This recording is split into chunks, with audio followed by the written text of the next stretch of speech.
ኢቭን ሌላ ወንድ ጋር ብትሄድ ይቅርላታል ማለት ብታድር። አዎ በኢየሱስ ደም እንዴት ከመጣው ከአንድ ወር በኋላ በቃ አሹ እንዳትደውልልኝ ፍቅረኛ ይዣለሁ አለች። እንዴ በእውነት ስለዚህ ሲነሳ በጣም ከባድ ነው። እኔም በጣም የምወዳት የእናቴ ልጅ ነች፣ ታናሽ ናት። ግን በምድር አባትን እንደሱ የሚጠላ ሰው የለም። ከአባቱ ጋር ያለው የህይወት ታሪክ በጣም አሳዛኝ ነው።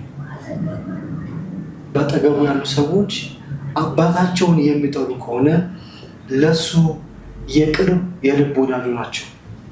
ነገር ግን አባታቸውን የሚወዱ ሰዎች በአጠገቡ ካለፉ ልክ እንደ ደሙ እንደ ጠላቱ በዓይነ ቁራኛ ያያቸዋል። አባቱን ይቅር ሳይለው ማለፉ የህይወት ዘመኑ ጸጸቱ ነው። ይህን ሁሉ ታሪክ የቀየረለት፣ ይህን ሁሉ የጥላቻ መንፈስ የቀየረለት ታሪክ ግን በህይወት አጋጣሚ ያፈቀራት አንድ እንስት ናት። ለ6 ዓመት አፍቅሯት 5 ቀን ብቻ ነው ያገኛት።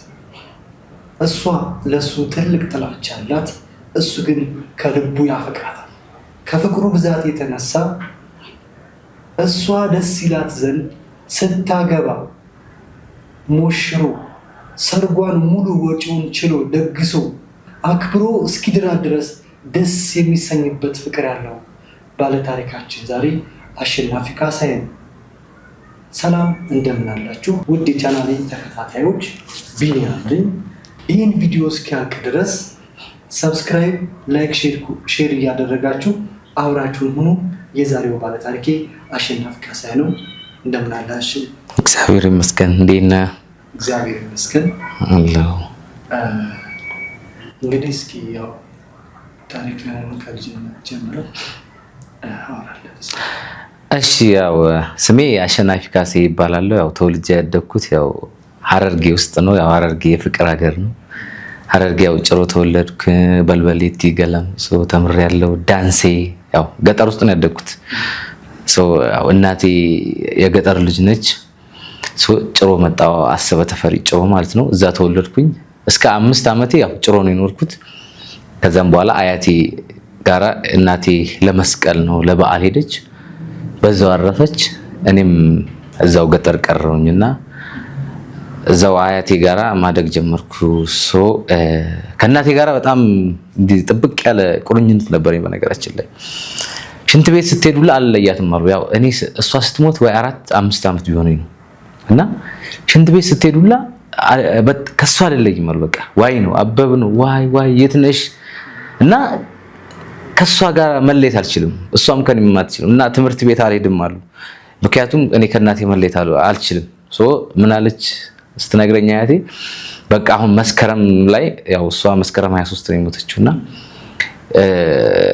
ወደ አሰበ ተፈሪ ጭሮ ስትመለስ በቃ አብራይ ልትማር ነበር እቅዷ ማለት ነው። ያው ክላስ ገብታና ግን ያው እግዚአብሔር አልፈቀደም፣ አረፈች። ያኔ ሲነግሩኝ እሷ ስታርፋሉ ታውቃለህ እስቲል እንትን አስታውሰዋለሁ። እኔ ስትሞት ልክ አያቴ አይኔን እንደዚህ ጭፍና አድርጎ እርሻ ውስጥ ወሰደኝና አገዳ ቆርጦ የሰጠኝ። ከዛ በማግስቱ ይሄ በቃሬዛ ተሸክሟት ወደ ቤተክርስቲያን ሲሄዱ አይቻለሁ። ነጭ ልብስ አልብሷት ማለት ነው። እና ነጭ ልብስ አልወድም እስከ ተወሰነ ጊዜ ድረስ ነጭ ልብስ በጭራሽ አልወድም ነበር። ለምን ያኔ እናቴ ላይ ነጭ ልብስ ነበር ያለበሷት፣ ጋቢ ስላለበሷት ነጭ ልብስ በሞት አልለብስም ነበር፣ አልወድም። በቃ ያ ነው በቃ ይሄ ሞት ነው ይመስለኝና ጠዋት ጠብቃታለሁ። በቃ አበብ አትመጣም ወይ እያልኩኝ ከእንቅልፌ እንደተነሳው በወሰዷት ቦታ አበብ እኮ በዚህ ጋር ነው ወሰዷት አትመጣም እንዴ እል ነበርና ያው ሁሉም ይለመዳል። ከጊዜ በኋላ ያው ባልቀስንም እሷንም መጠበቅ ተውኩኝ። እዛው ዳንሲ ነው ገጠር ነው ከ1 እስከ 8 ያው ተማርኩኝ። ከዛ በልበሌቲ የምትባል ከተማ አለች፣ ያው የገጠር ከተማ ነች። ከእናት በቃ ከአእምሮ ሁሌ የማይጠፋ ትዝታ ምን አይነት ግንኙነት ነበራችሁ? በጣም ቁርኝት ነበረኝ ከእናቴ ጋር። እናቴ ከኔ እሷ ራሷ አትለይም እና እንደ ነፍስ ነው የምታየኝ። ገባ ኢቭን ከኔ እንድለይ አልፈልግም። አባቴ ሁሉ ለእህቱ አለችውና በቃ ለሱ ካልሰጠ ነው በቃ እኔን ለእህቱ መስጠት ይፈልጋል እና ሄደችው አሉ እኔን ይዛኝ ሄደችው ያንን ስትሰማ ማለት ነው። ለምን ልጄ ሊነጥቅብኝ ነው ሊወስድብኝ ነው በሚል ማለት ነውና ወደዚህ ወደ ሻሸመኔ ነች አክስቴ ለሷ ሊሰጣት ማለት ነው። እኔ በዚህን ጊዜ ለጓደኛው ይነግራታል አባቴ ማለት ነው። ሴት ነች ጓደኛው ማለት ነውና እንደዚህ ሊያረግሽ ነው ብላ ትነግራታለች። በዚህን ጊዜ እናቴ ሌሊት ነው ተነስታ እኔን ይዛ ወደ እናቷ ጋር ሄደችው። ከእናቴ ጋር በጣም ቁርኝነት ነበረኝ። ያው በጣም ነው እኔ ያው ሁሉም እናት ልጁን ይወዳል፣ ልጅም እናትን ይወዳልና በጣም ቁርኝነት ነበረን። በቃ ከሷ መለየት አልችልም። እኔ በቃ አልችልም ብሞት። ሽንት ቤት ስትሄድ የት ነች ዋይ፣ ከእንቅልፌ ስነሳ ሳጣት ዋይ ነው በቃ የት ነች ነው የምለውና በዚህ ልክ ነበረን ቁርኝነት። ግን ያው እሷም ወደማይቀር ያው እኔም ያጅ ነኝ። ከጊዜ በኋላ ለመድኩት። ከዛ በፊት ግን በጣም ከብዶኝ ነበር። ከእናት ተለይቶ መኖር በጣም ከባድ ነውና እኔም ከብዶኝ ነበርና ያው አያቴን ያሳደገችኝ። ከዛ ከ1 እስከ 8 ገጠር ያው ዳንስ ተማርኩ። ከዛ በልበሊት የምትባላለች እዛ ደግሞ 9 እና 10 ነው ያለው። ከዛ ገለምሶ ገባው። በዚህ መሃል እስከ 7ኛ ክፍል እስክገናኝ ድረስ ከአባቴ ጋር እስከ 7ኛ ክፍል ድረስ ከአባቴ ጋር አልተገናኘንም። እናቴ እንደሞተች አባቴ መጣና ሊወስደኝ ሞከረ። ሊወስደኝ ማለት ነው 40ዋ ጊዜ ነው መጣ እና ጫማ ገዝቶልኝ ልብስ ገዝቶልኝ ነው ትዝ ይለኛል። ግን አልተጠጋሁትም፣ በጭራሽ አልተጠጋሁትም። ሽጉጥ ነበረው፣ ሽጉጥ ይሰጠኛል፣ ብር ይሰጠኛል እንድቀርበው ማለት ነው። እኔ ግን አልቀረብኩትም። እናቴም ደግሞ ስትሞት ተናዛ ነው የሞተችው። እኔ መሞቴን ሲሰማ ልጄን ልውሰድ ብሎ ይመጣል።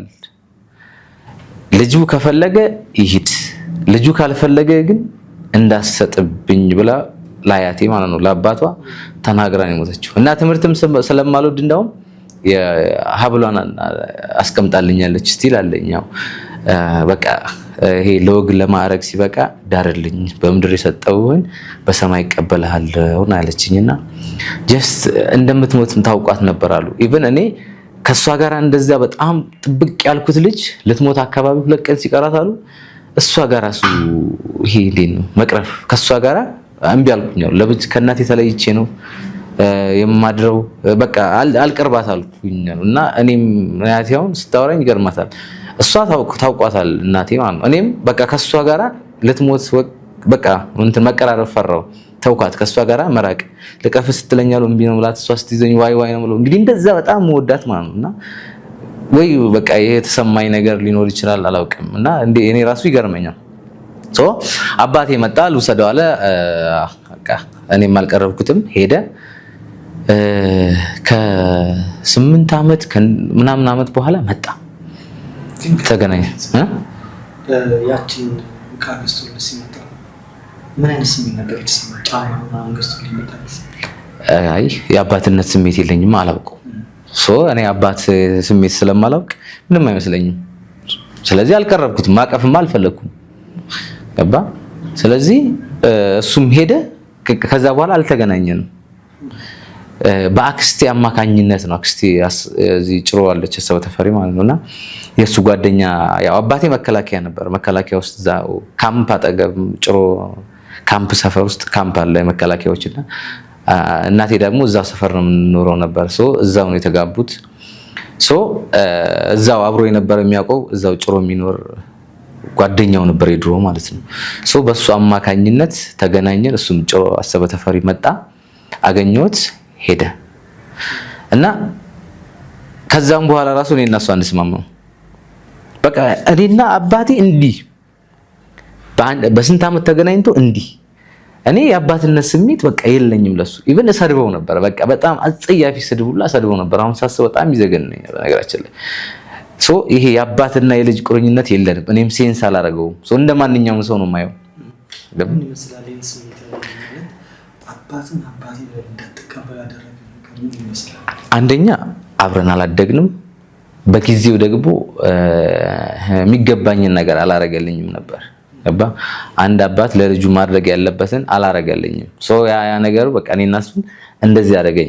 እኔም ደግሞ በወቅቱ በጣም በቃ ይሄ ወጣትነት የአፍላነት ትዕቢተኛ ነበርኩና ኢቭን ታላቅህን ማክበር ይገባል አይደል? እንኳን አባትን በዛ ልክ እኔ ክብር አልሰጠውም ነበር።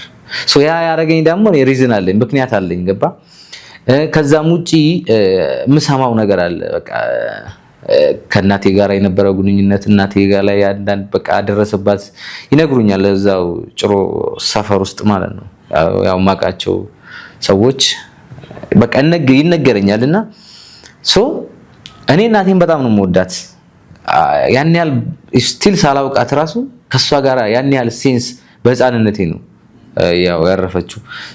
በጣም ነው የምወዳት፣ ሳላውቃት በጣም እወዳታለሁ። ያን ስሰማ ለእኔም ውስጤም ጥላቻ ያደረብኝ። ስለዚህ በቃ በጣም የምጠላው ሰው እሱ ነበር። በጣም በህይወቴ የምጠላው ሰው እንደ አባቴ የምጠላው ሰው አልነበረም። ኢቭን አባታቸው የሚወዱ ሰዎች እንዴት እንደሚያበሳጩኝ በቃ የሆነ በላቸው። ኢቭን እንደዚህ አቅፈው ሲሄድ አሁን መንገድ ላይ ሳይ ማለት ነው በቃ የሆነ ሽክክ ነበር የሚለኝና አባት ለልጅ አይገባም ብዬ የማምን ሰው ነበር። ኢቭን እኔ ወደፊት የምወልደው ልጄ በእኔ ስም አይጠራም፣ ምክንያቱም በእናቱ ነው። አባት አይገባም ብዬ የማምን ሰው ነበርኩ። ኢቭን ፊልም ላይ ሳይ የሆነ ቀን ፊልም እያየሁ ማለት ነው አባትየው ልጁን እንዴት እንደሚወደው ዋት አልኩኝ። ገባ እንዴ? እንደዚህ አባት እንደዚህ ይሆናል እንዴ? ምን አይነት ፊልም ነው ደግሞ የሚሰሩት? ከዛ የሆነች ጓደኛዬ ነበረችና ወንድ ልጅ ያው አውቀዋለሁ ወንድሟን ሶሲ ጋር ነው የደወልኩት።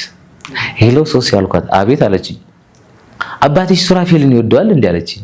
እንዴ ማለት አባቱ እኮ ነው አለችኝ። አይ እኮ የሆነ ፊልም አይቼ አባትየው ልጁን በጣም ነው የሚወደው፣ ስለዚህ እኔ ገርሞኝ እኮ ነው አንቺ ጋር የደወልኩት። እንዴ አሸናፊ አባታችንን እኮ ነው አባቱ እኮ ነው እንዴት አይወደውም አለችኝ። ዩሲ በዚህ ልክ ነበረ እኔ ለአባቴ ጥላቻ የነበረኝ ማለት በጣም ነበር የምጠላው። በቃ እኔ እንጃ። ኢቭን እሱ አዳማ ነው የሚኖረው፣ አዳማና ሞጆ ማለት ነው። በአመት አንዴ ነው 7ኛ ክፍል ተገናኘን። ከዛ 10ኛ ክፍል ወደ 11 ሳልፍ መሰለኝ ተገናኘን ከ3 አመት በኋላ ማለት ነው። ያኔ ራሱ ጥሩ ግንኙነት አልነበረብን። እኔና አባቴ ጥሩ ግንኙነት አልነበረንም። አላውቅም፣ እሱም ያልተረዳኝ ነገር አለ፣ እኔም ያልተረዳሁት ነገር አለ። ገባ? አንደኛ እኔ ወጣት ነኝ። የዛን ሰዓት ማስበው የራሴን ስሜት ብቻ ነው። በቃ አባት ነው ለኔ ማድረግ ያለበትን ነገር ማድረግ አለበት፣ እኔን ሊሰማኝ ይገባል አይነት ነገር ነው።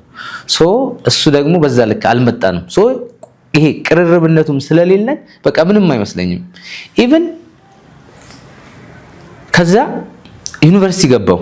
ዩኒቨርሲቲ ገብቼ እስከ 2ኛ ዓመት ድረስ ነበረ ያው አልፎ አልፎ ይረዳኝ ነበር። ተጣላን። ከዛ በኋላ እኔ መርዳት አቆመ፣ ሰደብኩት። ከዛ ልመረቅ ቅዳሜ ልመረቅ፣ እሱ ሮብ ሞተ፣ ሐሙስ ተቀበረ። ሞቶም ይቀራል አልኩትም። በቃ በውስጥ የሆነ ጥላቻ ነበረ። ገባ? የነበረን ግንኙነት ጥሩ አልነበረም እና ኢቭን በቃ ስቲል ሞቶ ለሱ መልካም ስሜት አይሰማኝ። በቃ በጣም ነው የምጠላው። በጣም እኔ እንደ አባቴ የምጠላው ነገር የለም እዚህ ምድር ላይ ማለት ነው። ገባ? ያኔ ሞቶ ራሱ በቃ ኢቭን አልቅሻለሁ። እህቴን እያሰብኩ ነው ያለቀስኩት። ይወዳታል በጣም በነገራችን ላይ ገባና በቃ ለሱ መልካም ስሜት አልነበረኝም። ይሄ ደግሞ የሆነው ገባ አንደኛ ጥላቻ አለ፣ አብሮ አለማደግ ገባ። በቃ ምንም አይመስለኝም። በቃ ኢቭን እንዴት ነው የሆነ ሰው ሞተ አይነት ነገር ነው እንጂ እንደዚህ ጭራሽ ነው ያልተሰማኝም በቃ ሞቱ። እና አንድ ቀን ነው የአባትነት ስሜት ተሰማኝ። አባቴ ሞቶ ካለቀስኩት በላይ ከሞተ ከ3 አመት በኋላ አለቀስኩ። በቃ ያን ቀን የአባትነት ስሜት የተሰማኝ ከዛ በፊት ኢቨን እኔ ጓደኛ ማድረጋቸው አባት የሌላቸው ልጆች ናቸው። አውቄው አይደለም አስቤው አይደለም። በነገራችን ላይ ዞር ብዬ መለስ ብዬ ሳይው ቃኘኋቸው። አከሌ አከሌ አከሌ አከሌ አከሌ አከሌ በጣም ነው የገረመኝ። በነገራችን ላይ ለካ ይሄ አእምሮ ምንድነው አንተ ሳታስተውለው ይሄ ያደገው አንተ የሆነ አእምሮአችን ውስጥ አለ የሚያደግ ነገር ማለት ነው። ያ ነገር ለካ እኔ ሳላውቀው እኔ ውስጥ ተጽዕኖ አሳድሮብኛል። ገባ አላስተዋልኩትም። ለካ ያን ቀን የአባትነት ስሜቱ ሲሰማኝ ገባ። ከዛ መለስ ብዬ ስቃኛቸው ጓደኞቼ በሙሉ አባታቸው ጋር ጥሩ ግንኙነት የላቸውም። አባታቸውን አይወዱትም። ገባ። ከዛ አባቴን እጠላለሁ የሚሉ ሰዎች ከዛ በፊት በጣም ነበረ ደስ የሚሉኝ። ኢቭን በምጽፋቸው ስክሪፕት ላይ ራሱ ተጽዕኖ አለብኝ እና ለአባትነት መልካም ስሜት አልነበረኝም። ያን ቀን ፊል አደረኩት። ከዛ ፌስቡክ ላይ ገብቼ ፖስቶችን አየሁኝ። ይጽፋል ስለኔና ስለ እህቴ ያላችሁኝ መኩሪያዬ ጌጤ ጋሼ ምናምን እያለና በቃ ያን ቀን ኢቨን ስቶሪ ላይ አደረኩት፣ ፖስት አደረኩት ቴሌግራም ላይ ማለት ነው። እና ከዛም በኋላ ለአባቴ መልካም ስሜት ተሰማኝ። ሰዎች የቤተሰብ ፍቅር ያስፈልጋቸዋል። እኔ ደግሞ ያው እንደ እድል ሆኖ እናቴን በሕፃንነቴን የሞተችው ከአባቴም ጋር በህይወት እስካል ያለ ያው ጥሩ ግንኙነት አልነበረንም እና እስቲል አሁን የቤተሰብ ፍቅር ይናፍቀኛል። ገባ። ሰው ፍቅር ያስፈልገዋል። በነገራችን ላይ ገባ። ከፍቅር የራቀች ነፍስ ማለት በረሃ ውስጥ የበቀለች ተክል ናት። ባይዘው ገባ። አንድ ወንዝ ዳር የበቀለች ተክልና በረሃ ውስጥ የበቀለች ተክል አንድ አይደሉም።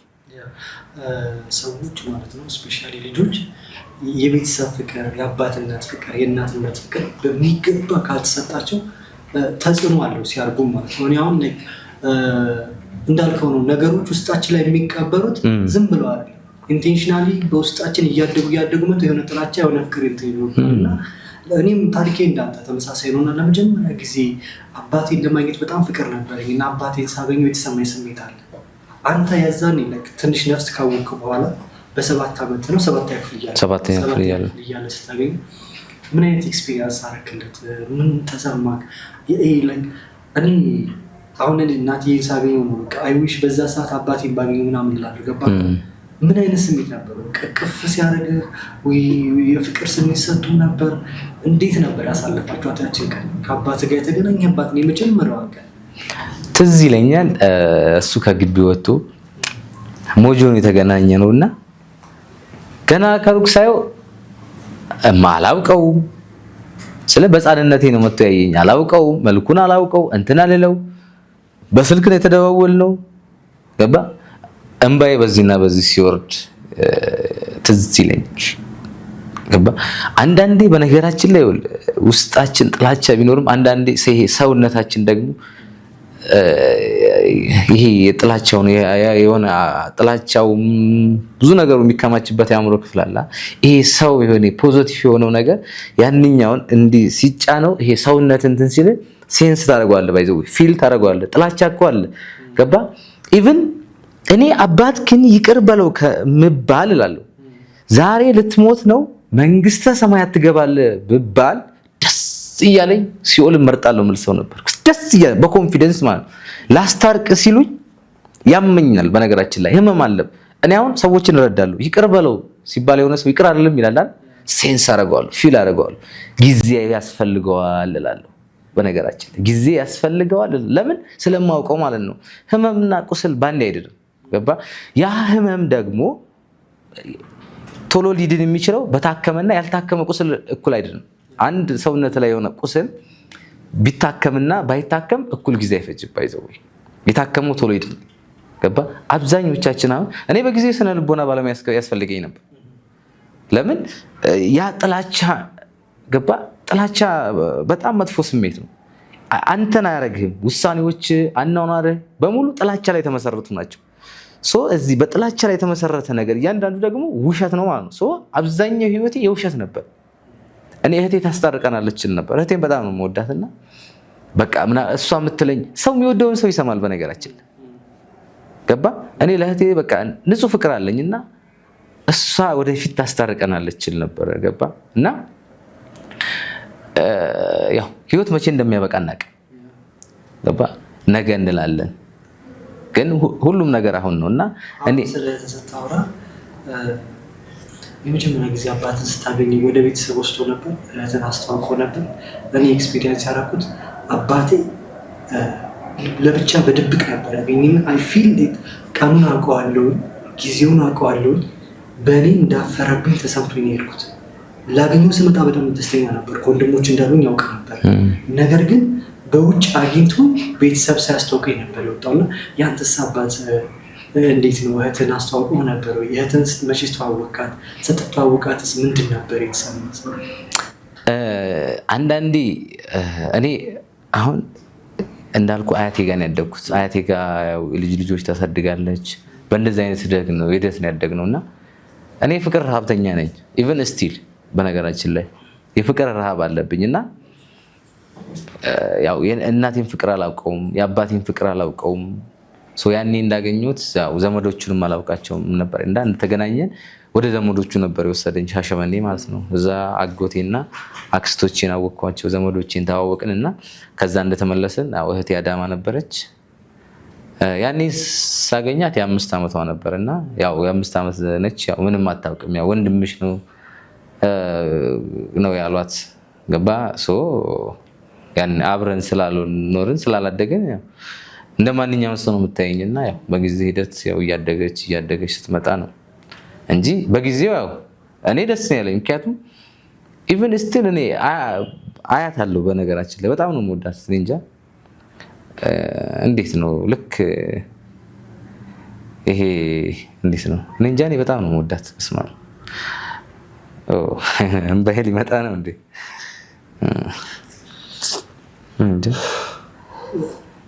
አልጠግባትም ባይዘው አብረን አላደኩም አብረን አልኖርንም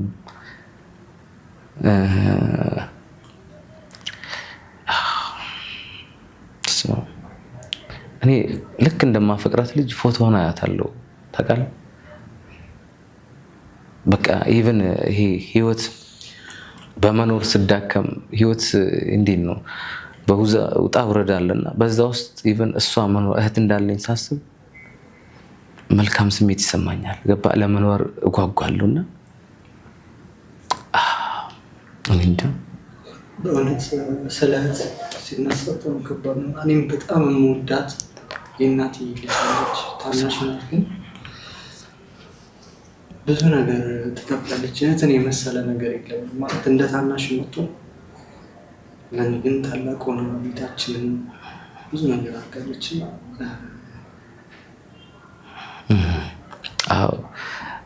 እኔ ብዙ ጊዜ ኢቭን እኔና እህቴ አንድ ጋር ኖረን አናውቅም በነገራችን ላይ ጀስት እስቲ ገባ በቃ ወዳታለሁ እንዳልኩ ያኔ ፍቅር ረሃብተኛ ነኝና ቤተሰብ ኖሯቸው እህት ወንድም ሆነው ማይግባቡ ሳይ በጣም አዝናለሁ ገባ እኔ እንጃ እህት ማለት በጣም እኮ ገባ የና ስጋ እኔ እንጃ ከባድ ነው ስለ ቤተሰብ ጥሩ ግንኙነት ሊኖረው ይገባል ብዬ ማምን ሰው ላይ ገባ እህት ያንተ እንትን ሊሰማት ወንድም ያንተ ህመም ሊሰማው ይገባል በቃ ወንድም ለወንድም ሆኖ እንደዚህ እህት ለእህት ሆኖ እንደዚህ ማይነጋገሩ እርስ በርስ ማይደመበጣ ቤተሰብ ሲባል መቀራረብ አለበት ታውቃለህ የሰው ልጅ ፊል ሊደረግ አብዛኞቻችን ፍቅራችን ይሄ ብቻ ብዙዎቻችን ይኸውልህ በታመመ ቤተሰብ ውስጥ ነው ያደግነው ገባ ይሄ በጥላቻ ውስጥ ነው ያደግነው እንክብካቤ አላገኘንም አብዛኞቻችን በነገራችን ላይ ወላጆቻችንም ልጆቹም ይሄ ስለ ልቦና ባለሙያ ያስፈልገናል አብዛኛው የኢትዮጵያ ህዝብ ገባ አባት ማለት በጣም ከባድ ነው አሁን ሲገባኝ ለካ አባት በዚህ ልክ ነው እንዴ ገባ እኔ የእናትነትን ይሄ የአባቴ ጥላቻ በእናት ፍቅር ውስጥ እንደዚህ ዘፍቆ ነው የጣለኝ ገባ አንዳንዴ ከፍቅር ስትሸሽ የመሰረተው ነገር ሁሉ ውሸት ነው ባይዘው ይሄ ነገር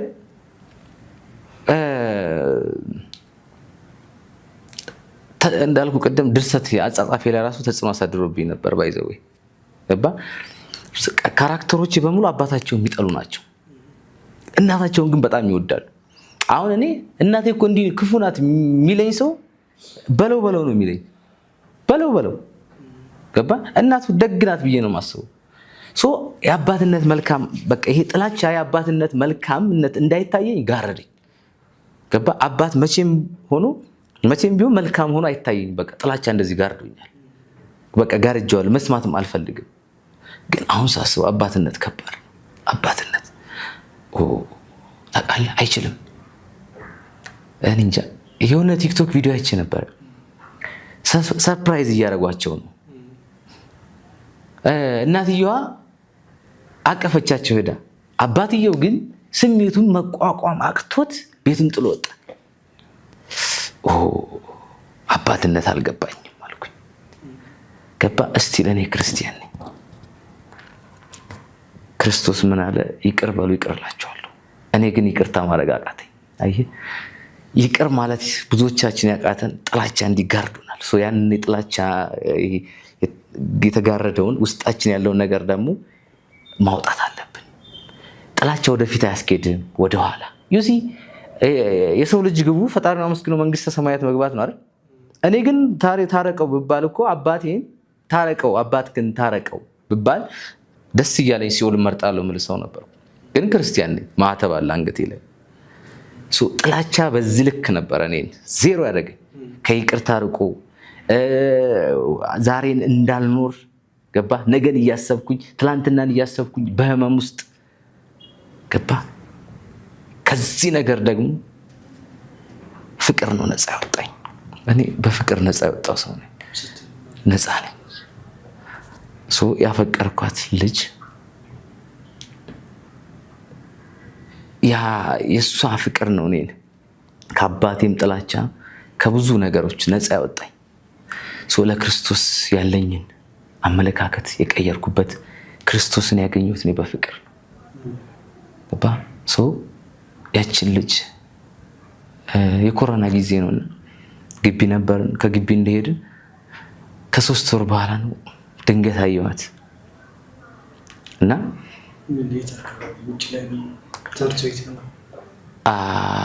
በልበሌቲ ውስጥ በልበልቲ የገለምሶ ልጅ ናት። ገለምሶ ከበልበልቲ ሐረርጌ ውስጥ ማለት ነው። እና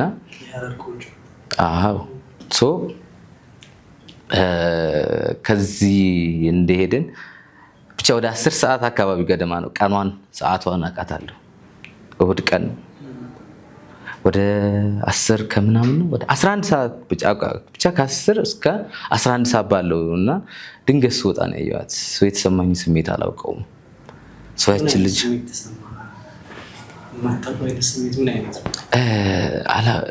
እኔ እንጃ አንዳንዴ ከቃላት በላይ የሆኑ ስሜቶች አሉ የምትኖራቸው እንጂ ማትገልጻቸው። ገባ ፈዝዤ ነው የቀረሁት። እኔ እንጃ ከዛ እያሰብኳት ነበር እና ማታ ሳስባት ዛሬ እኮ የሆነች ልጅ እንደዚህ አይነት ልጅ አየሁ አልኩት። የሆነ ጓደኛዬ ስሟን ነገረኝ። ስልኳ አለ? አዎ እሷ የኔ ከሆነች ወደፊት እኔና እሷ እናመሰግናለን አልኩት። እና ስልኩን ሰጠኝ። በማግስቱ ደወልኩላት። አነሳችና አወራች። ከዛ ሁለተኛ እንዳትደውል ብላ ዘጋችብኝ። በ15 ቀን ደወልኩላት። ከ15ኛው ቀን በኋላ ማለት ነው አነሳችልኝና አወራችኝ። በጣም ደስ አለኝ። ገባ ከዛ ከ1 ወር ከምናምን በኋላ ነው በአካል አገኘኋት እና ለመጀመሪያ ጊዜ አቀፍኳት። ያን ቀን የተሰማኝ ስሜት ስማ ምን ልዩነት? ከዛ በፊት አፍቅሬ አልቅሼ አንብቼ ህይወቴ ጨልሞ ከዓላማ የተሰነካክዬ ብዙ ሴቶችን በፍቅር ምክንያት በኃጢአት የጣልኩ ሰው ነበርኩ። ፍቅር ገብቶኛል ብዬ የማምን ሰው ነበርኩ። ለካ ስሜት ኖራል፣ ፍላጎት ኖራል። እችን ሴት ሳፈቅር ነው ማለት ስሜት ፍላጎት ያልከው ምንድነው ልዩነቱ ከፍቅር ጋር ያለው? አሁን ብዙዎቻችን የተምታታብን ስሜትና ፍላጎት ነው። ባይዘው ፍላጎትና ፍቅር ገባ። ፍላጎት ማለት የሆነ ጊዜ ላይ የሆነ ነገር ያምርሃል፣ ስታገኘው አበቃ። ፍቅር ማለት ግን የሆነ ጊዜ ያየኸው ፍላጎት እየጨመረ እያደገ ህይወት ያበቃል። ለምሳሌ አሁን አንዲትን ሴት አይተህ ትፈልጋታለህ፣ ስለሷ ስሜት ይሰማል። ከዛች ሴት ያችን ሴት አግኝተህ የግል ካረካት በኋላ ወይ ከረከሳችሁ በዘመኑ ፍቅር ከዛ በኋላ ታስጠላለች። ገባ? ፍቅር ሲሆን ግን ፍቅር ማለት ገባ? እየበላኸው የሚርብ እየጠጣኸው የሚጠማ። ብዙዎቻችን እኮ በፍቅር ጠግበናል አይደል? አንዲት ሴት የግል ካረካት በኋላ በቃ እቺ ሴት ትደብርሃለች፣ አብረሃ ከተኛ በኋላ በቃ ታስጠላለች፣ ዞር ብላ አታያት። ጀስት ያ ፍላጎት ነው፣ ስሜት ነው። ፍቅር ማለት ግን እየበላኸው የሚርብ እየጠጣኸው የሚጠማ ነገር ነው። ሶ ጀስት ስቴፕ ያድጋል። በነገራችን ላይ ፍቅር በልብ ይጸነሳል፣ ያድጋል። እያደገ ያው የህይወት ዘመናችን ያብቃል እንጂ ፍቅር ዛሬ እንደ ነጎድጓድ ብልጭ ብሎ የሚጠፋ ነገር አይደለም። ዩሲ ያኔ ስታያት ልዩ ስሜት ተሰማክ፣ እሷን ማግኘት ፈለግ፣ የመጨረሻ እንደሆነች አሰብክ። ምንድነው? ኮንዲሽናል ነው ወይ ማለት ምክንያታዊ ነው? መልኳ ነው? ጸባዩ ነው? መጀመሪያ ደስ የሚያደርገ ስሜት ምንድነው? ፍቅር የተጸነሰው ልብ ላይ ነው ማለት ነው። እውነተኛ ስሜት ስላለ አዎ። እና ያችን ሴት ዩሲ መጀመሪያ ላይ መልኳ ስቦ ነው የሄድኩት። በጣም ቆንጆ ነች፣ ታምራለች፣ በጣም ውብ ነገር በቃ እኔ እንጃ ከላይ እስከታች በጣም የምታምር ሴት ነች። ገባኔ ያኔ ሳያት ደግሞ ነጠላ ለብሳለች። ሺቲ ነው የለበሰችው። እኔ ያው የሀረርጌ ሰው ነኝ እና ሺቲ የለበሱ ሴቶች እስቲል አሁን አዲስ አበባ ውስጥ በቃ እንዴት ደስ እንዴት እንደምወዳቸው ስፍስፍ ነው የምንላቸውና ሺቲ ለብሳለች፣ ነጠላ ለብሳ ከአክስቷ ጋር እየሄደች ነው።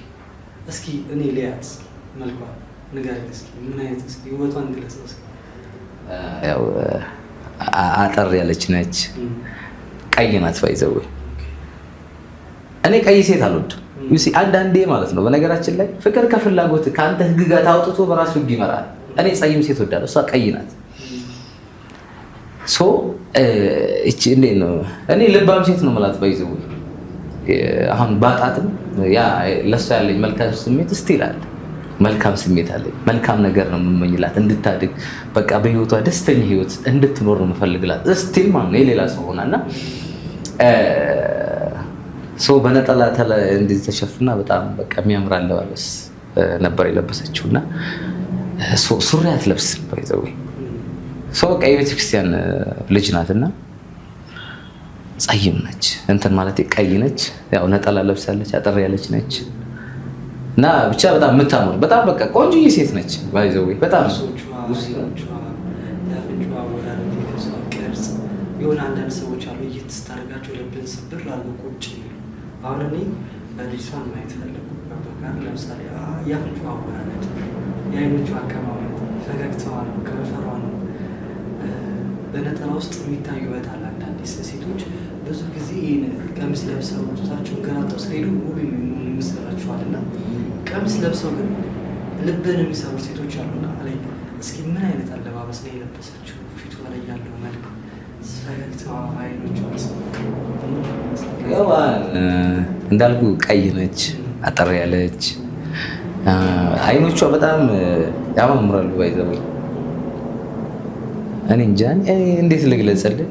በቃ ውስጧም ውበቷ ወይ ውስጧም ከላይዋም በጣም የምታምር ሴት ነች። በቃ ውበቷ የማይበልጣት ውበቷ የማያደበዝዛት ብዙ ሴቶች በነገራችን ላይ መልካቸው ይበልጣቸዋል፣ ውበታቸው ይበልጣቸዋል። እቺ ሴት ግን ውበቷ አይበልጣትም፣ መልኳ አይበልጣትም። ውበቷና ይሄ መልኳ የውስጧ ነጸብራቅ ነው። ውስጧ ደግሞ በጣም ነው የሚያምረውና እኔ ኤልያስ መልካም በጣም ነው የምወደው። መልክሽ ካንቺ አይበልጥም ይላል። ውብ ብትሆኝ በርግጥ ውብ ቢሆን በርግጥ መልክሽ ካንቺ አይበልጥም። አየ ምን ጊዜ አንቺ አትለወጭም እና ጀስት በቃ የዛ አይነት ሴት ናት። በቃ ሴት ልባም ሴትን ማን ያገኛታል? ዋጋዋም ከቀይ ዕንቁ እጅግ ይልቃል ያለ መጽሐፍ ምሳሌ ላይ ነው። በቃ ያቺ ሴት እሷ ነች። ኢቭን እኔ እንጃ እሷን ያገኘ ወንድ በጣም እድለኛ ነው። ባይዘው ኢቭን እኔ ባገኘውና በቃ በጣም እድለኛ እንደሆነ ብነግረው አንዳንዴ ያለ ቦታችን ከሄድን ዋጋችን ያሰው አይገባው። ያቺ ሴት ለኔ ወርቅ ነች፣ ከወርቅም በላይ ነች። ገባ? ምናልባት የሆነ ወንድ ጋር ደግሞ ሄዳ መዳብ ልትሆን ትችላለች፣ ብረት ልትሆን ትችላለች። ዩሲ እና በቃ ምናልባት ዋጋዋን ካልተረዳው እንደው ምን አለ በቃ ይሄ ዋጋዋን እንዲያውቅ ባረገው። በጣም እድለኛ ነው በነገራችን ላይ በጣም እኔ እንጃ። ያው እግዚአብሔር ሁሉንም አይጣልም፣ በቃ እድለኛ አለ። እምነት ከኔ በላይ ያንተ እምነት ይበልጣል። ለዛ ነው የወሰዳት። ዩሲ ጸልያለሁ ነው ስለዚች ልጅ ቤተክርስቲያን ማለት ነው። በየቀኑ ይሄ እኮ ጸልይ ነበር እንዲሰጠኝ በቃ አቤቱ ጌታዬ እባክህን አምላኬ እሷን ስጠኝ እለው ነበር እግዚአብሔርም ማለት ነው። እኔ ከዛ በፊት በእምነቴ በጣም ደካማ ሰው ነበር ገባ እና ሁልጊዜ ቤተክርስቲያን ይሄድ ነበርና እምነት ከኔ እምነት በላይ በልጦ ነው የወሰድካት። ተንከባከባት። በጣም የምትገርም ሴት ነች እና ህይወት ምድራዊ ገነት እንደሚሆን አምናለሁ። ምክንያቱም እኔ እንጃ አላውቅም እንዴት እንደምገልጻት አላውቅም። ብቻ እዚህ ምድር ላይ ካሉ ከጥቂት ወንዶች እድለኞች መሃል አንተ ነህ እና እኔ እንጃ ኢቨን እኔ ለሱ ራሱ ስቲል መልካም ስሜት አለኝ። የማይዘው አሁን ይበና ስለ ፍቅር እንባ ይቀድመኛልና በጣም እድለኛ ሰው ነህ። እንጃ እግዚአብሔር በጣም ይወድሃል እና ተንከባከባት። ብዙ ወንዶች ምንድነው በእጁ የያዙት ወርቅ እንደ መዳብ ይቆጠራል ይባላል እና እንደውም ማለት በጉያችን በቅፋችን ውስጥ ያለችዋን ሴት እንደ ርካሽ አድርገን የምንቆጥር በጣም ብዙ ወንዶች አሉ። ነገር ግን ያቺ ሴት የብዙ ሰዎች የብዙ ወንዶች ምን ይወጣል። አሁን ያንተን ፍቅረኛ ያገኘው ሰው ምን ያህል እንደምትወዳት ምን ያህል በአንተ ልብ ውስጥ ቦታ እንዳላት አንተን ብቻ አይደለም በዚህ በጣም ብዙ ወንዶች እንደሚወዷት እንደሚያፈቅሯት ኦቪስ ነውና እና በእጃችን ያለውን ወርቅ እንደ ወርቅ እንደ እንቁ ብንንከባከበው መልካም ነው። አሻገርን ባለ እየተሰጠን ብንጠብቅ ነውና እና እንዴት ነበር ተዋወቃችሁ? በአንድ ወር ምናምን ውስጥ ተገናኛችሁ? እስኪ ይፍቅር። አዎ እንዳልኩ ከሁለት ወር በስልክ ካወራን በኋላ ገላምሶ እጅ ያገኘኋትና ያው የ12ኛ ክፍል ተማሪ ነበረች። በቃ ያን ቀን ነው ለመጀመሪያ ጊዜ ያቀፍኳትና በቃ የሆነ እንዴት ነው ልክ ገነት ውስጥ በለው እኮ የምር የምትወደው የምታፈቅረውን ሰው ማቀፍ ማለት እኔ እንጃ ምድራዊ ገነት በለው ገባ። እኔ በቃ በህይወት ያ ስሜት ተሰምቶኝ አያውቅም እሺ።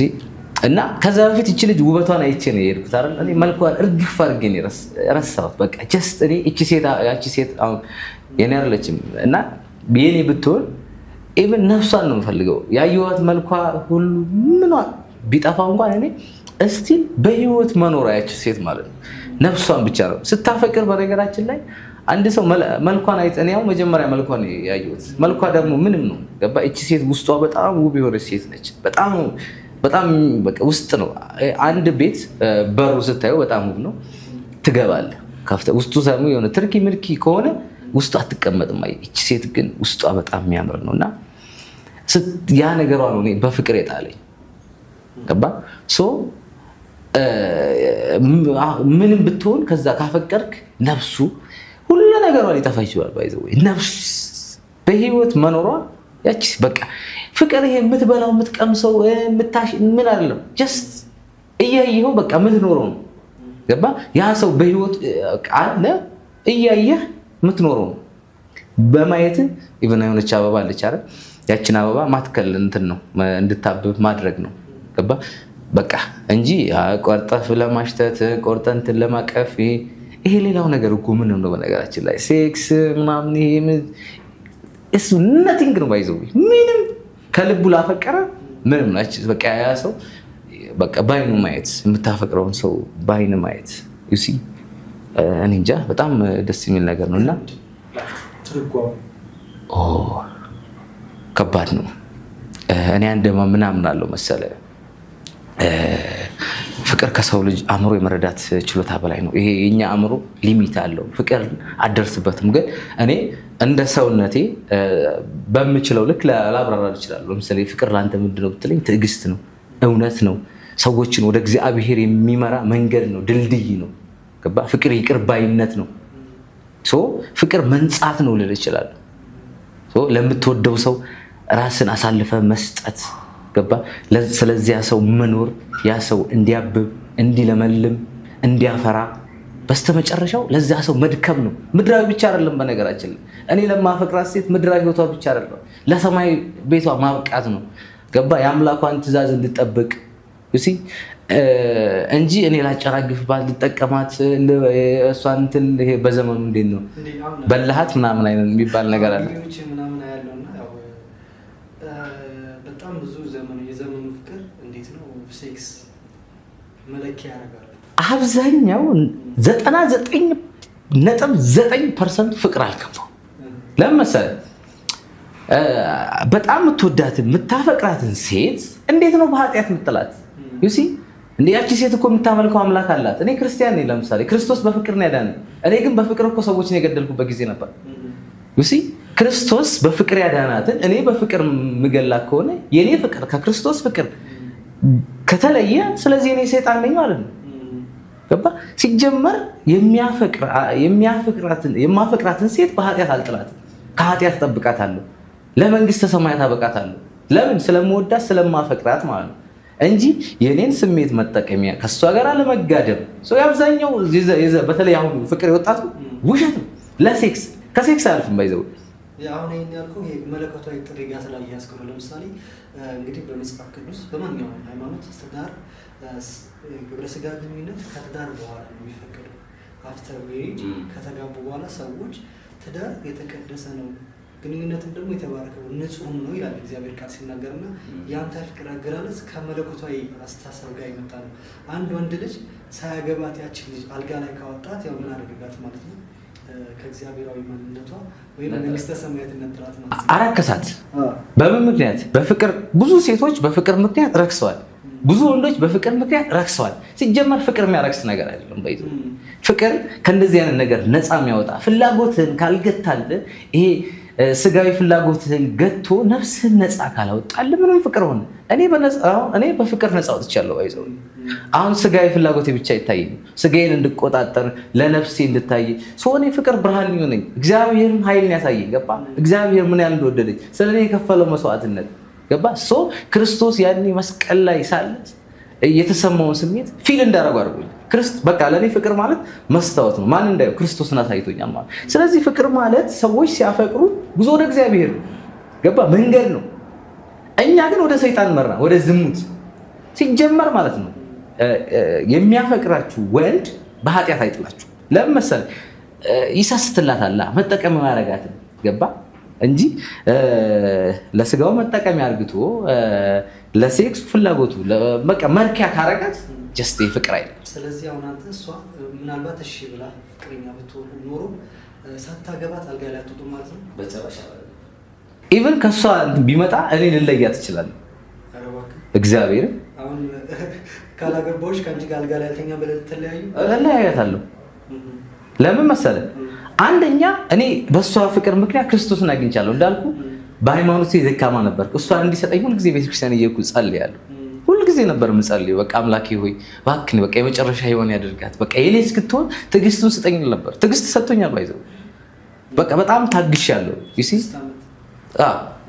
ገባ? ታግሻለሁ እና በዛው እንትን ነው እቺ እንደው እቺ በስንንገለ እንትን ብያታል። ባይዘው ጥፊያታለሁ የሆነች ግጥም ፍቅርሽን ተርቤ አንቺን እንዲሰጠኝ ሄድኩኛም ወደ አምላኬ፣ ጠየቅኩት ጠበቅኩት ደጁ ተንበርክኬ፣ እኔም ሳይሰለቸኝ ፍቅርሽ ብርታት ሆኖኝ፣ ጠየቅኩት ጠበቅኩት በደጁ ጠናሁኝ።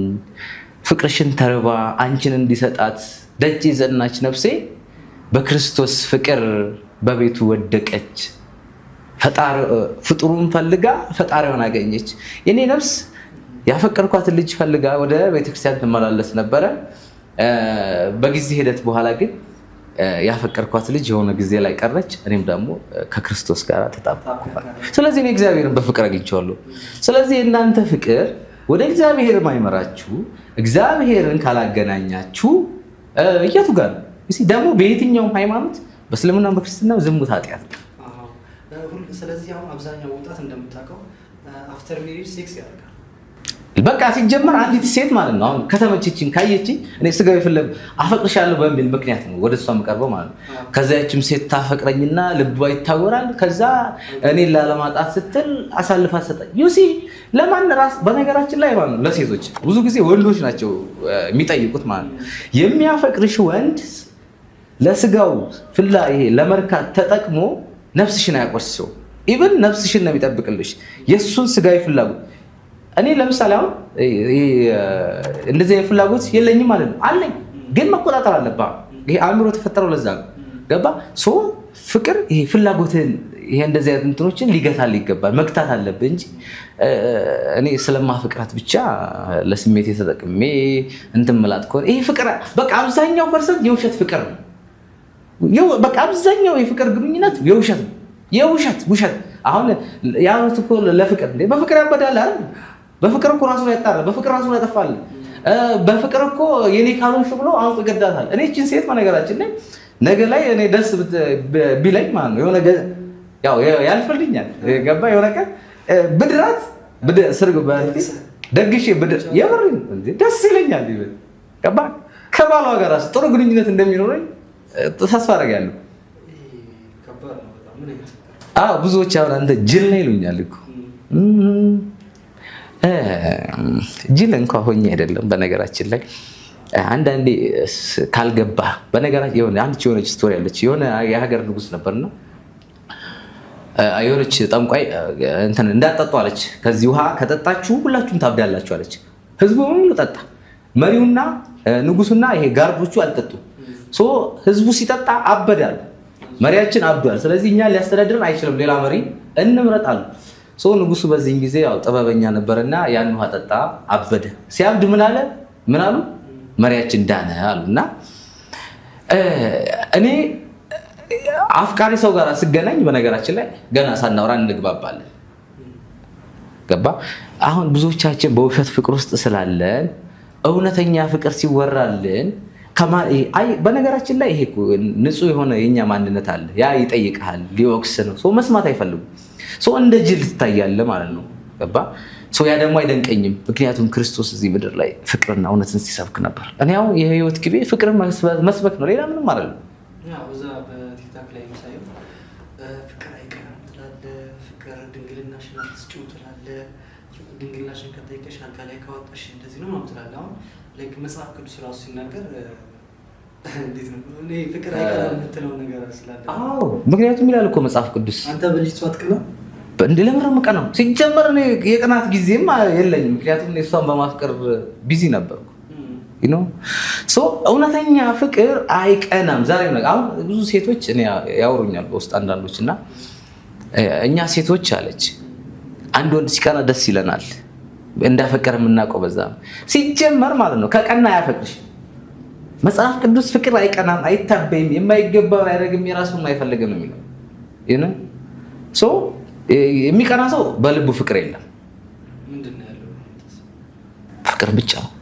ፍቅር ነፃነት ነው። በነገራችን በፍቅር ግንኙነት ውስጥ ኖረ ነፃነት ከሌለ፣ ነፃነት ካልተሰማ ያን ፍቅር ጠጥሮ ፍቅር ነፃ መውጣት ነው። በነገራችን ላይ ከብዙ ነገሮች ይሄ እንዴት ነው ከዚህ ከምድራዊ ስራት ከብዙ ነገሮች ከጭንቀት ከህይወት ከዛ ነፃ ወጥተህ የምትበርበት ያለ ምንም ይሄ አየር ተቆጣጣሪ ምናምን በቃ የምትበርበት ነው። በፍቅር ነፃ ልትወጣ ሲገባ በፍቅር የምትታሰር ከሆነ ግን ጀስት ያ ፍቅር አይደለም። በፍቅር ነፃ ልትወጡ ይገባል። ቅናት የምንለው ለምሳሌ እኔ ማፈቅራት ሴት ከማጣት እንዳላጣት ብሎ መፍራት፣ ሌላ ሰው ጋር ብትሄድብኝ ለምሳሌ ነው የማፈቅራት ሴት ከሌሎች ሴቶች የተለየች ናት ብዬ አስባለሁ እና ያንን ልዩ ነገሯን ያቀብኛል፣ አግኝቶ ያፈቅርብኛል፣ ከዛ ይወስድብኛል፣ እሷም እንትን ትሆንብኛለች፣ ሌላ ሰው ጋር ትሄድብኛለች እያለ ከመፍራት የሚመጣ ነገር ነው። በጣም ብዙ አፍቃሪዎች ይቀራል። እሱ እኮ በነገራችን ላይ አእምሮ የፈጠረብህ ፍርሃት ነው። ብዙዎቻችን በነገራችን አእምሮ ፍርሃት ይፈጥርብሃል። ያንን ፍርሃት መቆጣጠር ማለት አለብህ።